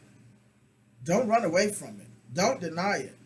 Just because I pointed out your weakness and your flaw doesn't mean it's not true. Just because it's coming from someone you don't like and you don't respect, then just discard whatever I've said. Hey, that's up to you. But if you come to me and tell me something, I'm going to look at that and I'm going to analyze and look for that kernel of truth. And if there's no kernel of truth, I'm going to continue improving and working just a little bit harder on the things that I know I need to be working on, just because you went and said some shit and talked shit about me. That's how I do it. Because I cash in on everybody, whether you like me or not, whether you talk shit or not, whether you tell me sweet words of support and kindness and stroke my ego, or whether you just dog me to the ground. I'm cashing in on your words. I'm cashing in on your energy. I'm cashing in on your emotional charge you're giving me. I'm cashing in. Ching. I'm using that energy. I'm using those words to my advantage. It's easy to do it with friends and loved ones, right? They say, oh, wow, you're really killing it. Oh, wow, you're really doing great. Yes, I love that. Wonderful. But now you can have somebody else say, oh, you ain't doing shit. You're still fat. Shut the fuck up. I'm going to still use that too, just as much. And why not? It's power for the taking. Every time you confront your vices and you at least give it a good try, and I'm talking a sincere try, not that pussyfooting bullshit where you're lying to yourself and you're not really doing jack shit but just playing yourself. I'm talking about the real fucking deal. When you really get into it with yourself, that right there, that's what I'm talking about. That's gold. That's true power. You might fall and fail 100 times over again, and you're gonna have your critics and naysayers saying, oh, see, I told you she wasn't gonna do it. See, I knew he wasn't gonna. See, I told you. That's okay, because there's no deadline, right? As long as you're alive, you're gonna have to keep working on yourself. So you get right back up. Get right back up. Lay that baggage to the side that you've been here 1,000 times, and here we go again. So what? Go again. Do it.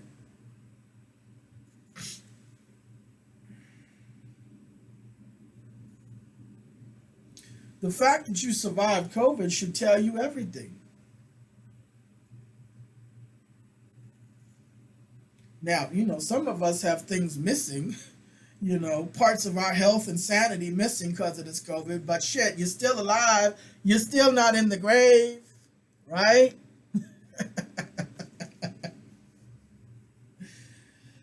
So that's what I'm talking to you about today, really. That's what I'm talking about. Reaching out there, expanding your mind, broadening those horizons. A little bit of objectivity and rationality. You know, I like doing the roasts. I really enjoy doing roasts. It's another form of communication.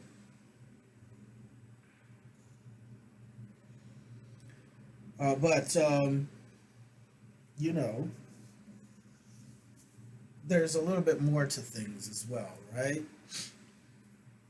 You got to look beyond your nose, your own nose. You got to look beyond your own little world, your own little bubble.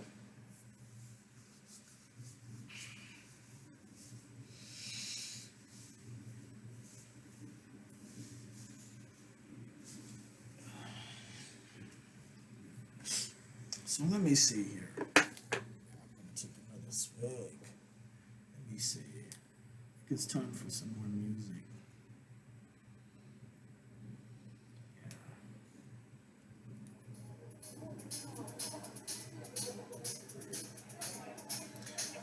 This is from Noir and Blanche for l'amour, French.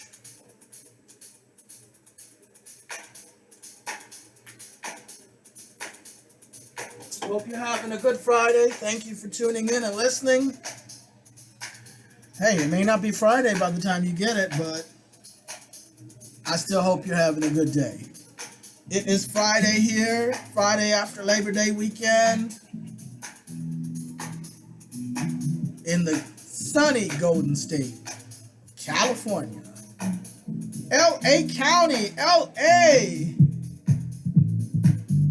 We are space traveling. Sure was hot this summer. Ready for summer to be over. It's 106 degrees out here. Woo, woo.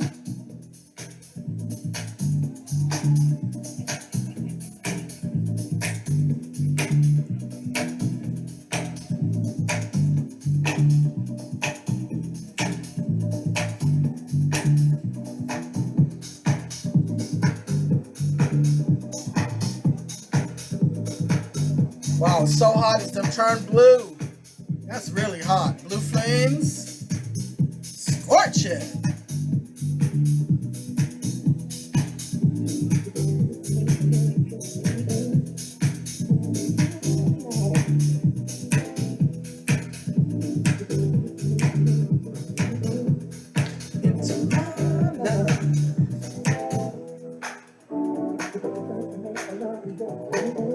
Smoking on some Maven pre-rolls.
Don't take yourself too serious. And don't take life too serious either.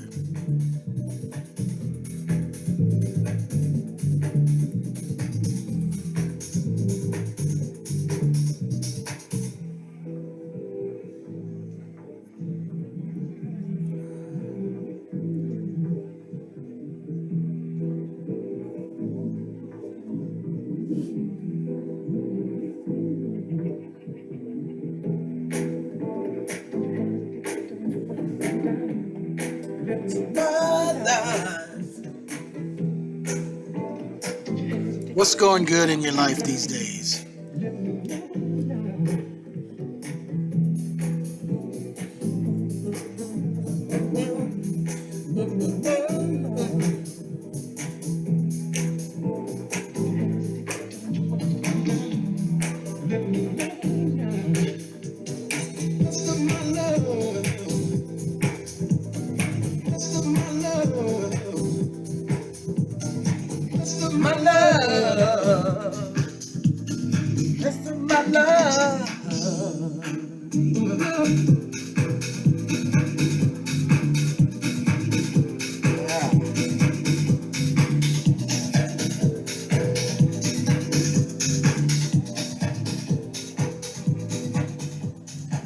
So yeah, what is going good in your life? I hope you got a lot of good things in your life. I sure have been blessed with a lot of good things in my life. I can't even begin to list them all. If I were to sit here and list all the good things right now that I'm thankful for, we would never ever finish this video.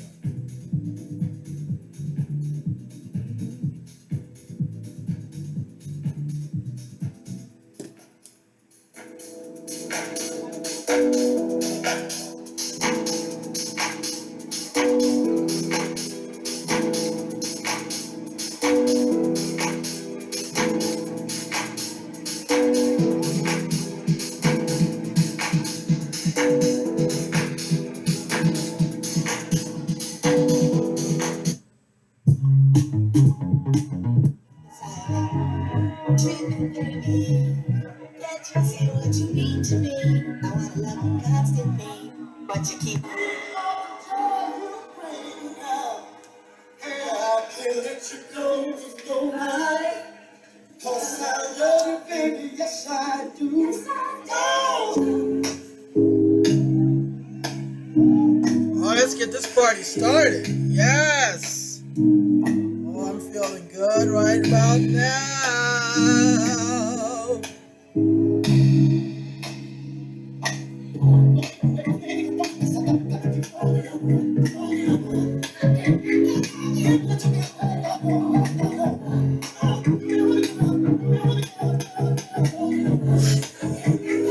Oh, yeah.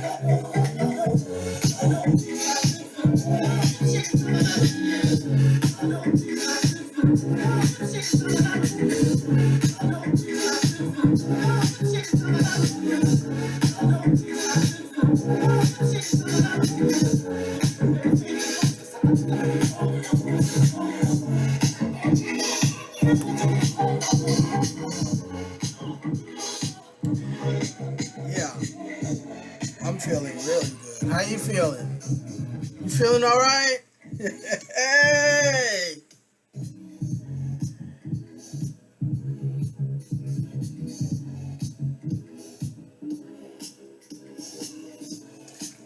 You know what I have to say? This is a good jam.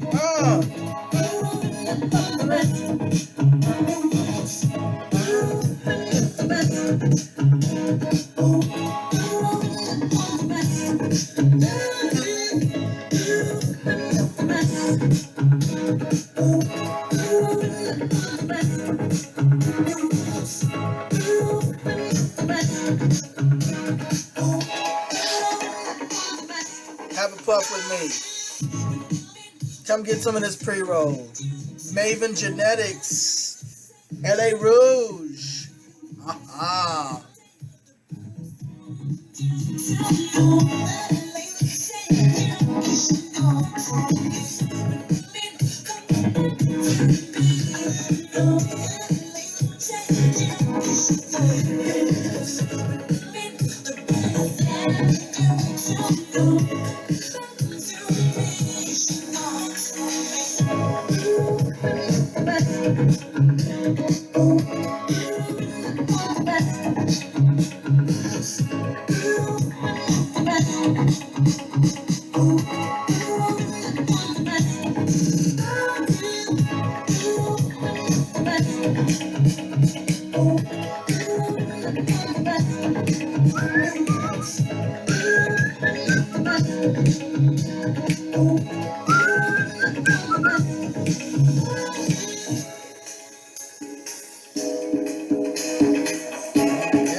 I feel like jumping in the pool again.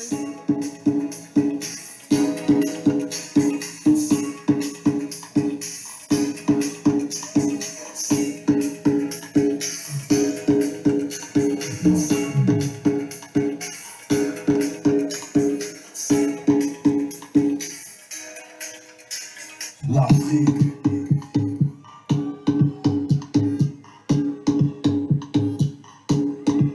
I said La Fille.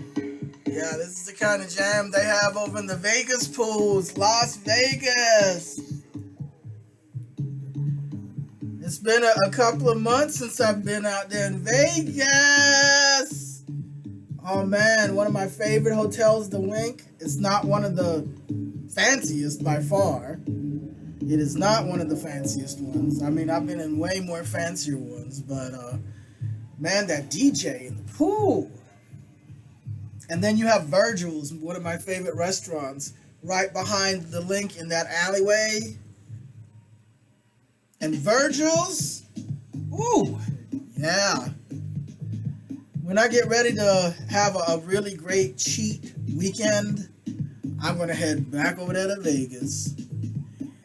Back over there to the Link. They have like two huge pools on this one particular level of swimming pools. They have two big pools, and they have a nice bar there where you can get your drinks. I always take my edibles, my gummy edibles, and I'm not really much into the booze thing, so I might have one or two drinks, but I got my edibles, so I'm already buzzed. I'm already good in the pool, and they have the different games there, but the DJ is always jamming really, really great music. The DJ always, like every song I'm bopping my head to. He doesn't, I just love their vibe there. Like Vegas knows how to get the vibe. Vegas has it down, like, they're going to get your money.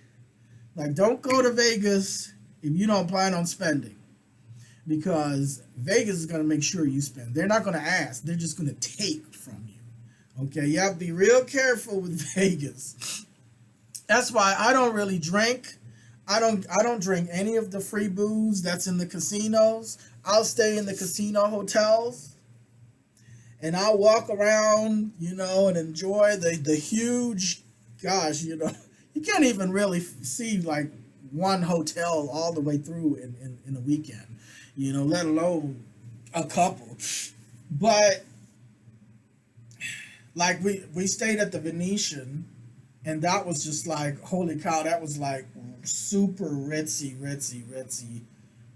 rich and famous, lifestyle of the rich and famous. But just to have the experience at least once, we did that. And the floors were made out of Italian marble. There were chandeliers. I had never been in a hotel like that. It was just, wow, this is a hotel. This is like someone's home. But the casinos, they will give you that free booze, right? The hotel casinos. But they know they're going to make that money. You think it's free. No, you're going to pay your house for that booze. Those drinks you're drinking, oh, yeah, you're just going to gamble for a minute or two? Oh, yeah, sure. We believe you. Come on, have another drink. They know that stuff gets your inhibitions down to zero. And when you're nice and lit, that force of reciprocation, that influence of reciprocation starts kicking in. Now, you done drank 5-6 drinks on the house. The least you can do is spend put $20 worth of coins in the slot machine. Well, okay, you go through that and you might have won. You might have won $50. So you're like, oh shit, I got free drinks and I won $50. You forgot you put 20 in there because you're augmenting the win, right? You're not thinking about what it cost you to get that. Okay, so anyway, even if you did do it, you got $30 free drinks and $30. Oh, well, doesn't hurt to see if I can gamble a little bit more and, maybe I can make more. And that's the whole thing they got you, because you're buzzed, you maybe even tipsy, okay? Nice and tipsy and buzzed. And then you got the eye candy walking around, seeing what's up, you got them everywhere. I call them the eye candies, the hookers, the hoes, the companion, girlfriend experience, service, escorts, whatever you want to call it. And I'll tell you, Vegas has got them looking like they look in the magazine. Like if you got the money and you know you're a loser, you can get a hot ass girlfriend in Vegas tonight. Hell, you can get two or three if you got enough bread.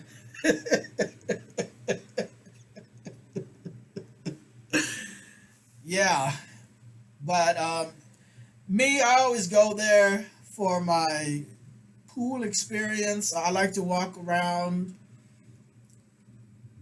and experience the main hotels there on the strip.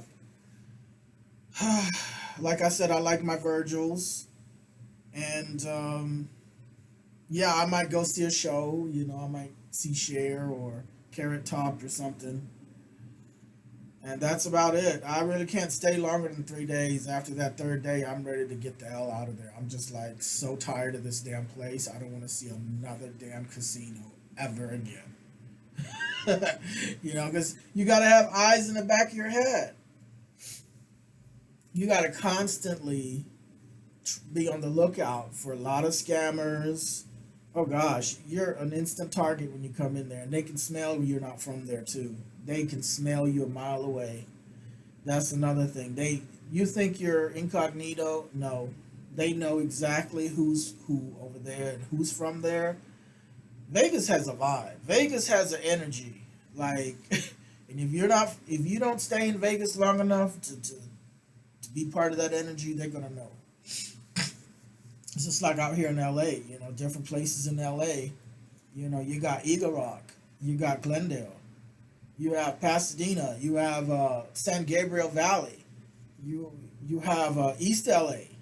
East LA, like they know you're not. They know damn well if I come when I go down to East LA, they know damn well I'm not from there.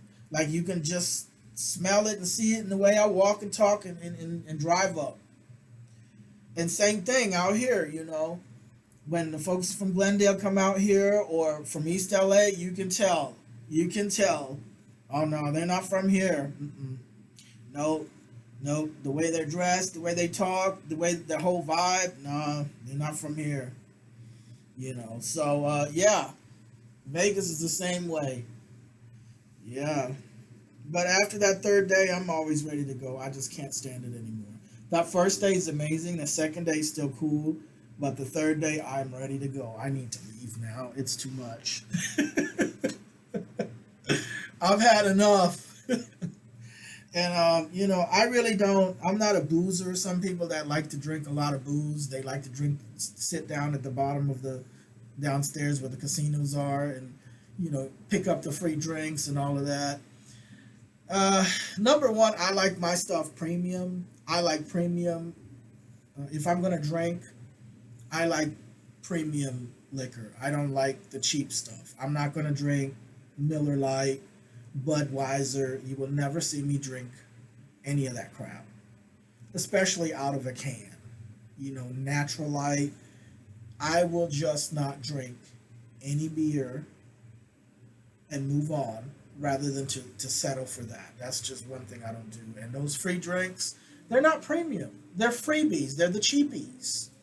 Okay, they're not going to give you premium alcohol for free. So, no, no thanks. No thanks. Same thing if I'm going to drink hard liquor. I'm not going to drink the cheap stuff like Southern Comfort and Southern Belle or what is that called? Captain Morgan or whatever, and all these other little Mad Dog 2020 and Cisco and all that garbage. Are you kidding me? Are you kidding me? That's for alcoholics that just need alcohol. Me, I'm a connoisseur. Okay. And if I don't have premium quality, then I'm just not going to drink it. I'm just not going to buy it. If I don't have enough money to get the premium quality, excuse me, that I like, I'll just do without it until I can. That's just how I am. And I think that's kind of how you can tell if you're an alcoholic, you know, as opposed to just somebody who really likes certain kinds of beverages. Because if you're out there drinking and over drinking and getting the cheap stuff, One way you could probably start straightening it out. Now, I'm no expert in alcoholism or kicking alcoholic habits, right? But I would think is if you would make a deal with yourself and say, listen, I'm going to force myself to drink premium liquor that's going to cost a little more. So I'm going to have to do with less because I'm spending more now on premium. And by default, it's going to force you to drink less by drinking premium. Don't you think you're worth it? I know I am. I'm not going to lower myself down to some natural light and Miller Lite crap. Are you kidding me? Why would I degrade myself and abuse myself into drinking inferior quality liquor? Yo, no. So, don't you think you're worth getting French vodka? I know I am. I drink Grey Goose and other things. Grey Goose is like my number one favorite. I don't know why. It's really not all that expensive. I mean, it's premium. It's considered premium. But, there's way more expensive beverages out there. But for me, I like the limon flavor, and I like to mix it with San Pellegrino lemonade on the rocks with crushed ice. Yeah. And other than that, I like my old fashions. I'll drink a Long Island iced tea sometimes, but old fashions is like my staple. Well, not staple, but the classic. But yeah, it's been a long time since I've drank any kind of hard liquor. My favorite whiskey bar is closed down, so I haven't really found another spot that I really like to, sit and chill with that kind of decor, because that had a really fancy decor, had nice chandeliers. I mean, it was just amazing, the ambiance, the furniture there. It was a lounge. It was a really fancy, nice lounge, and I used to go in there, and they would have, I think it was Thursdays when they'd have their happy hour specials on old fashions, and they had absinthe. I think I'm pronouncing it right. Absinthe. That was really good too.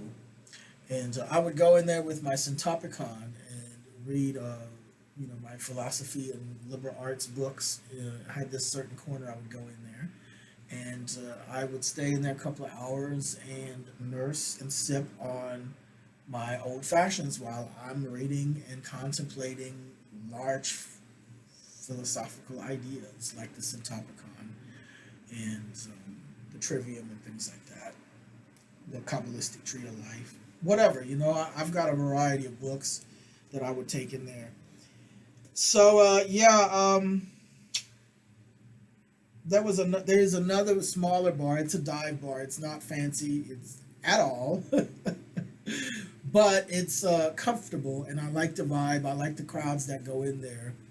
And I have my corner at the bar there, and I will take my books. Sometimes I will do caricatures. I will draw caricatures, or I'll work on my realistic portraits there while I will have a beer.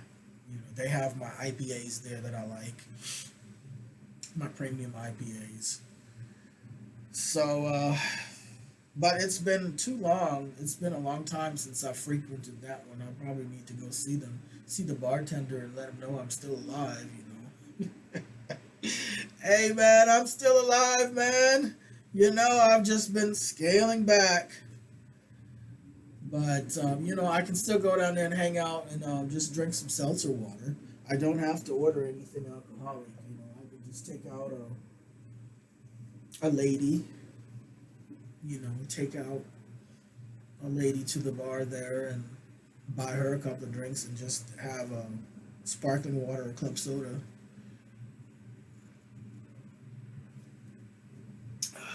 Well,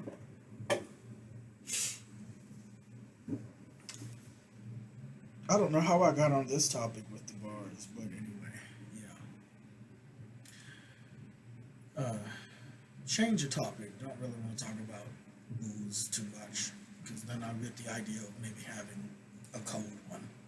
And I really don't want to do that right now. I mean, I'm not opposed to doing that, but maybe not today. So, yeah. Okay, so what did we talk about? The gym. We talked about. Oh, excuse me. Oh, excuse me. I'm feeling really relaxed. I'm feeling really relaxed.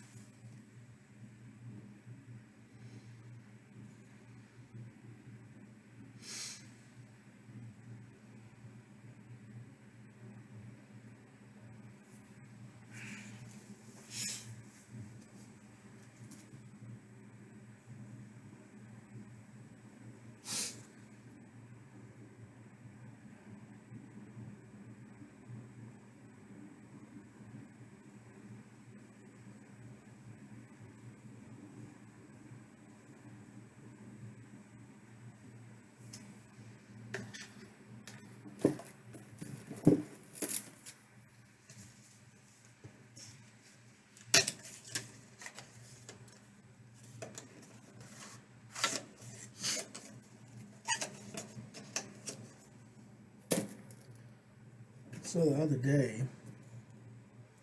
I had a friend of mine ask me about the Kabbalistic tree of life. Said she wanted me to talk to her about it a little bit. She wanted to know more about it. And I think I had talked to her about it before a little bit, but the Kabbalistic tree of life, the Kabbalah is just such an insanely huge body of information. You will never ever get done learning about it or talking about it. I want to preface this to you though. I'm not Jewish, at least not by religion. Okay. I really don't consider myself Jewish, but to be fair, I have done an ancestry DNA test, and I've done a DNA test with several different DNA companies. They're not all 100% accurate, right? They don't get everything. Some of them get things in your DNA that other platforms don't. But in any case, I've done it with 23andMe, MyHeritage, Ancestry DNA, Genome Link, My True Ancestry, GeniaNet, and several others there. And in the course of that, I found out, I think it was Ancestry DNA that told me I had a small percentage of Eastern European Jewish. So not the Ashkenazi Jewish, but the Eastern European Jewish. It was, I think it was like 3% or something like that, ancestry. So, among many other ethnicities, by the way, okay, that span the entire globe, basically. On every continent except for Antarctica and technically Australia, although I have ancestry from the native peoples of Amazonia and Dravidian has their links to the Australopithecus. I know I'm butchering this name, but these particular ancestors stem from the Australian area, the continent there, right? So, technically, I don't have ancestry from the continent of Australia, but through the Dravidian ancestry, I do. Way, way back. So, that's the thing with when you do this ancestry DNA and you get into it and you start testing with multiple sites and really trying to dig, you find out that your ancestors basically just migrated from all over the globe and intermixed and intermarried and all of that, right? So, yeah, you might have started in France and in Germany and in India, but their ancestors migrated from this region across the globe somewhere else. So technically, you're that too over there, right? And then they migrate to other areas, and you realize you have many, many, many ethnicities in you. Genome Link is the one to go to. Genome Link. GenomLink. Genome Link.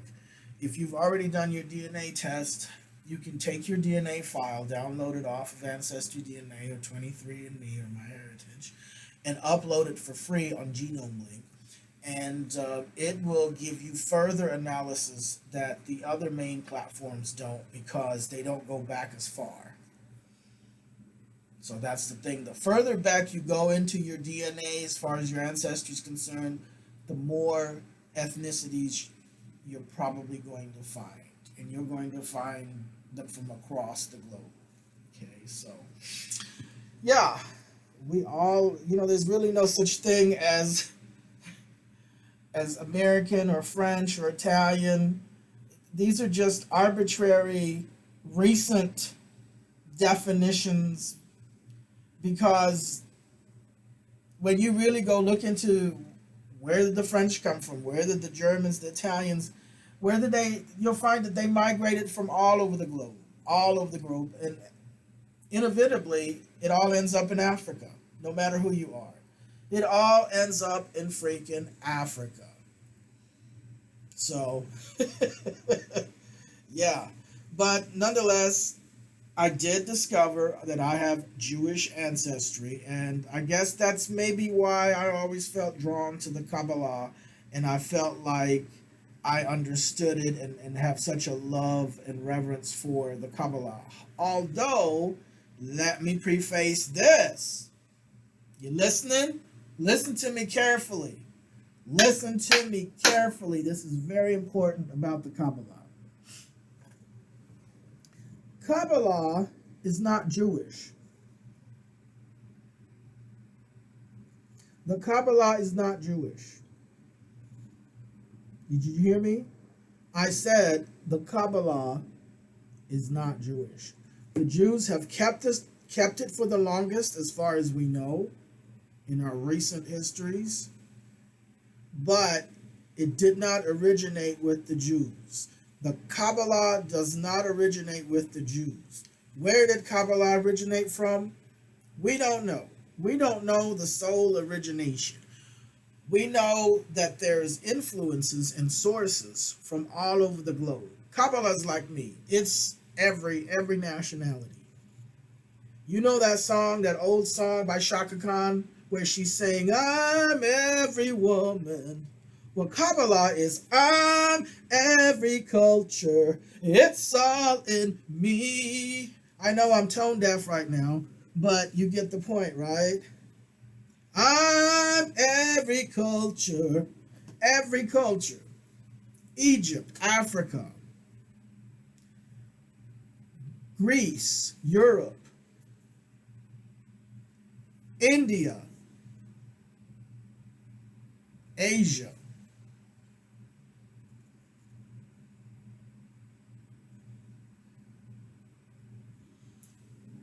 and of course, you have Antarctica and Australia. What do you have? Europe, the Americas, of course. You have Americas, but again, these people migrated. The Native Americans are thought to have migrated from Asia.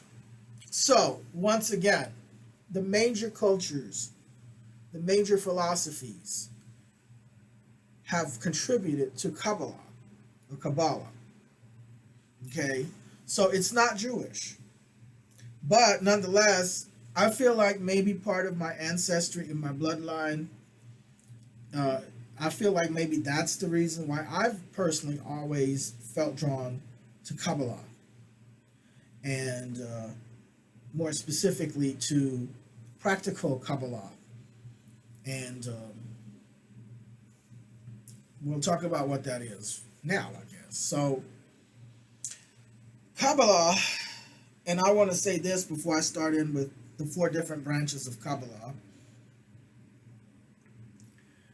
How are you going to point your finger at me and condemn me to death according to your Bible scriptures when you don't even know the language that the original scriptures were written in? You have no clue. You haven't even bothered to learn the first thing about Hebrew, Greek, and Aramaic. let's just talk real, okay? Because I know a lot of people are, what's he talking about Kabbala for in Jewish? I don't need to hear that. Oh, I bet you do, especially if you claim to be a religious person, a Christian person. Oops, did I say a trigger word? I'm not religious. I feel like everybody here needs to work out their own salvation and figure it out as best as they can. I can't tell you, I can't give you any answers. I can only do what I think is right for me and best for me. I can share with you what works for me, but that's the best I can do for you. You gotta you gotta wipe your own butt, you gotta eat your own food. Okay? We all gotta do that. We all gotta do our own eating and wiping our own butt. Okay? So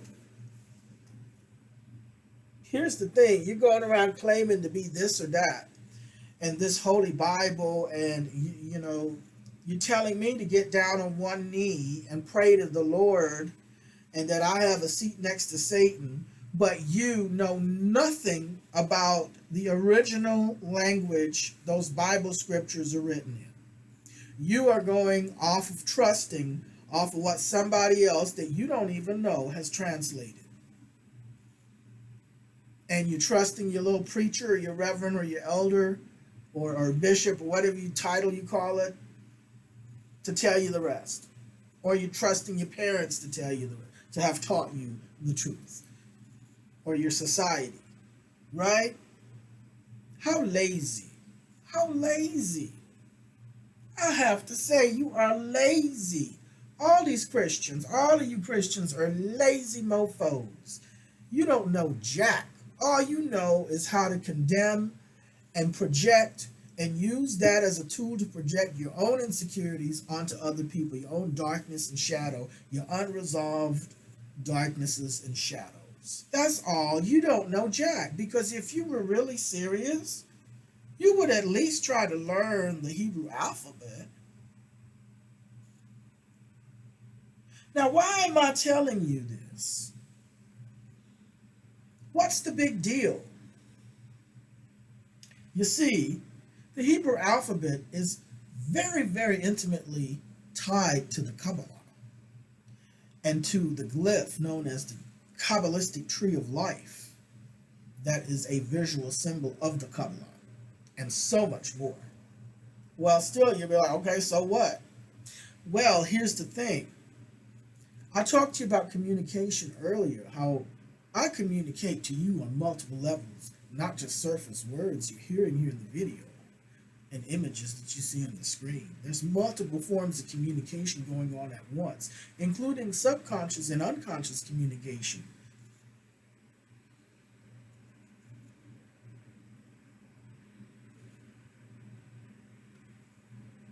Because that's what the Hebrew language, those scriptures that you read and condemn people with all day long to try to feel like you're elevated, well, they were written in Hebrew, ancient Hebrew. And both ancient and modern Hebrew, even modern Hebrew, but ancient Hebrew, it wasn't just letters you had, it wasn't just words like English. Each letter equaled a number, a specific number. Aleph, the first letter, Aleph, or Aleph, of the Hebrew language, of the Hebrew alphabet, equals a certain number. And Bet, the next one. And then Dalet, and Gimel, and so forth. And each word would equal a certain number. Okay, you're still thinking, okay, so what? They equal certain numbers. Okay, and think about it for a minute. That's coding. There's codes there. Cryptography, ciphers, secret communication, secret codes. The scriptures on the surface saying one thing, but there's way more that's not being seen unless you understand that and learn that.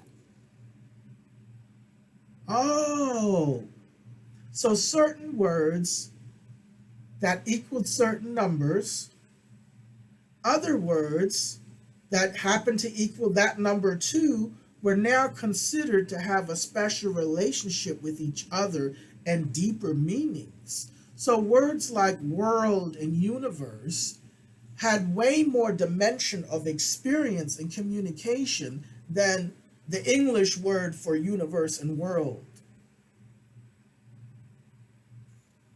You see? And you were missing all of that. You're not even nowhere near the universe of the Bible and God and Lord of the Bible that you claim because you're so lazy. You're lazy physically. You don't want to hit the gym and diet and exercise. Your body looks like a cancerous growth, and you're constantly bitching and moaning about how life is so hard to you and how unhappy and what such a struggle and pain and depression. Bitch, don't you know we're all going through that? You're not the only one that has any pain in life. You're not the only one who's ever had anything hard. You're lazy mentally because you don't even want to learn the first thing about the original languages that your Bible was written in. You don't need to learn that, you say. You just trust Reverend Boo Boo Boo to tell you the truth because Reverend Boo Boo Boo is a janitor and he knows best because he is ordained by the Lord. No, he didn't have to go to school. You know, he didn't have to take a language course or take it upon himself to learn Hebrew. He don't know any Hebrew either. He doesn't know any Aramaic. He doesn't know any Greek. He certainly doesn't know about gematria because that's what that is called, you see. Each word had a numerical equivalent. So there is a real mathematical precision in this communication. And it wasn't just considered communication. In the Kabbalistic body of knowledge, that scripture, in the beginning was the Word, and the Word was with God, and the Word was God, that had a whole huge experience and reality with it. It wasn't just something they read or wrote. In the Kabbalistic tradition, it is said that the divine or the creator moved the letters of the Hebrew alphabet in such a way as to create the physical universe and all that's in it. Now think about that. You're moving letters, Hebrew letters, and creating words and realities and experiences, verbally, written, and otherwise, internally, externally. That's what that scripture is talking about. Do you know that there are whole paths of creation involved in creating different codes using the Hebrew alphabet? When I mean creation, I mean creating real experiences, affecting reality, altering your own reality, starting within. But it does bleed out and affects others around you. And there are formulas, mathematically, numerically precise, that you can repeat over and over and over if you know what you're doing, if you've put enough time and study into understanding. But someone like you who's mentally lazy, who just wants to sit there and use Bible scriptures to triangulate and condemn others, please. What a fool. What a fool. That scripture that says God is love. Again, I'm not a God person. I'm not a Bible person. But I think I know your Bible a little bit better than you do. And that is pathetic. Here you are condemning me because I'm transgender. And you don't even know your own Bible. Hmm. You've had all your life to learn this, and you still didn't do it. And someone who isn't even into it knows way more than you. You should be ashamed.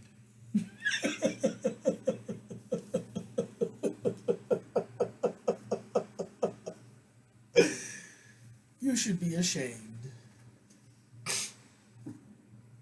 But the scripture, God is love. The Hebrew word for God equaled 26. And the Hebrew word for love equals 26.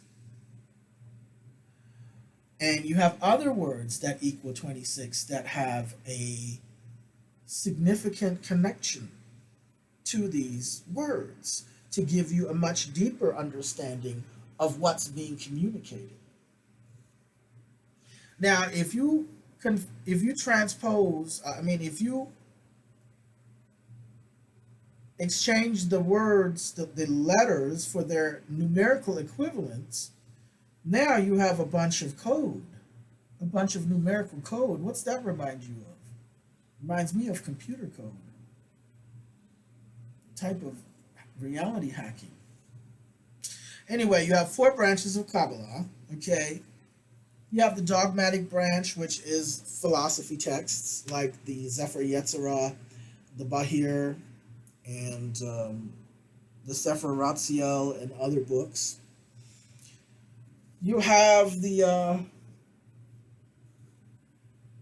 is it called the numerical, where you have the interchange of numbers and letters, and you also have interchange of letters with letters. So, for example, you have one called Afgad, which is a type of Temura, which is under the category of Gematria, ciphers, codes, and of course the Hebrew language that the scriptures are written in.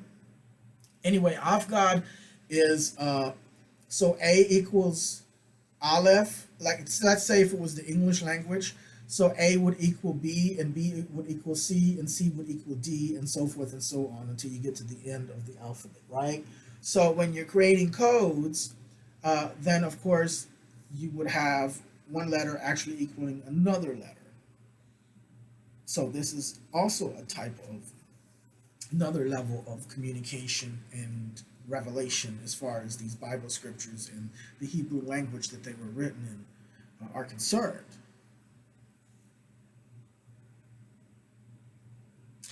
You also have practical Kabbalah. And practical Kabbalah is using this information to create amulets and talisman and other types of magical tools. And you have the WASP Kabbalah, WASP. I forget what WASP stands for, it's an acronym. But it's basically based on the Western esoteric tradition as magical, practicing magic with the power of the Kabbalistic tree. And of course, that would include moving the Hebrew alphabetical letters in such a way as to create certain worlds and worlds of experience, I would say. Okay? So, it's just not frou-frou stuff. It's not just a body of knowledge that you read and sit back and do nothing with. It can get as real and as practical as you want it to be. All up to you. And there's no one authority on the Kabbalah, so I want to let you know there's not just one main authority on it.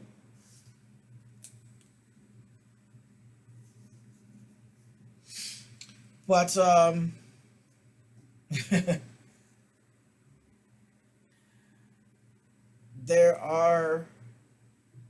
there's a ton of stuff out there. Some books I would probably recommend. Donald Michael Craig's Modern Magick. Craig is spelled with a K, K-R-A-I-G. And he covers quite a bit more than just the Kabbalah, but his coverage of the Kabbalah and the Kabbalistic tree is Very sound. I think it's a solid foundation for starters to get you started. He has a very, very rich and healthy bibliography for you to continue your researches further and past his. And as well, he has them from a variety of sources that have a variety of different schools of thought about the Kabbalah. There's also that you'll have different translations, you'll have different kinds of thoughts about it. Um, but that's definitely a book I recommend. Another one I recommend is the Sefer Yetzirah, spelled S as in Sam, E, F as in Frank, E, R as in Richard. Yetzirah, Y, E, T as in Timothy, Z as in Zach, I as in Ivan, R as in Richard, A as in Adam, H as in Harry. The Book of Creation in Theory and Practice by Aryeh Kaplan, Aryeh, and last name spelled K-A-P as in Peter, L as in Larry, A-N as in Nathan. And then we have Dion Fortune, The Mystical Kabbalah, spelled with a Q. That's a pretty cool book. Also, A Garden of Pomegranates by Dr. Israel Regardi. Excellent, excellent, excellent, excellent. I mean, this is one of my go-to books that I've been working with for 12 years now, 12, 13 years, and I still learn something new every time I open up the page. We also have The Ladder of Lights by William Gray, another great author. And then the Bahir Illumination. So if you are into the Kabbalistic tree of life, the Kabbalah, or you're interested in learning more, or actually just enriching your own Christianity, that's the beautiful thing about the Kabbalah and the Kabbalistic tree. As far as I'm concerned, the practical part of the Kabbalah is that you don't have to be any particular religion. You can be an atheist, and it'll still work for you just the same. You can still use it and live it in your daily life just the same. So I would say, if you are really one of these people that is so holy and Christian, I would say, it would be well worth your time to research this, because you really don't know what it is you claim to believe in and promote. I think it's nowhere near what it really is. But hey, there's a lot of people that like to fool themselves, and that's the whole gist of this video today, is self-awareness and self-deception versus self-deception, and varying levels of communication, expanding your mind, expanding your possibilities, expanding your opportunities, expanding your improvement.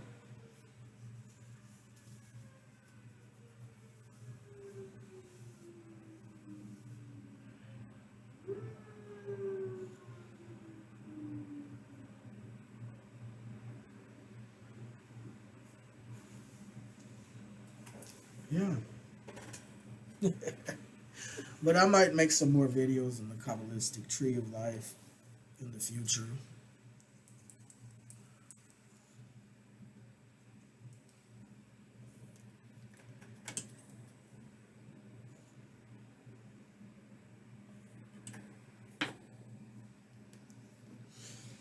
Let me see.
Well, I think I'm about ready to hit it and quit it. I hope you're gonna have a good weekend. I'm feeling pretty relaxed. I think I've done like, I smoked a whole pre-roll. I can't believe it, sitting here talking to you.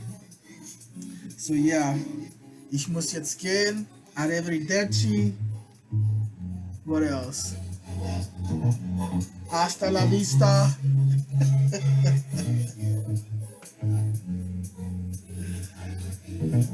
Oh, I think it's going to be a great weekend. Happy weekend to you. Thanks for tuning in.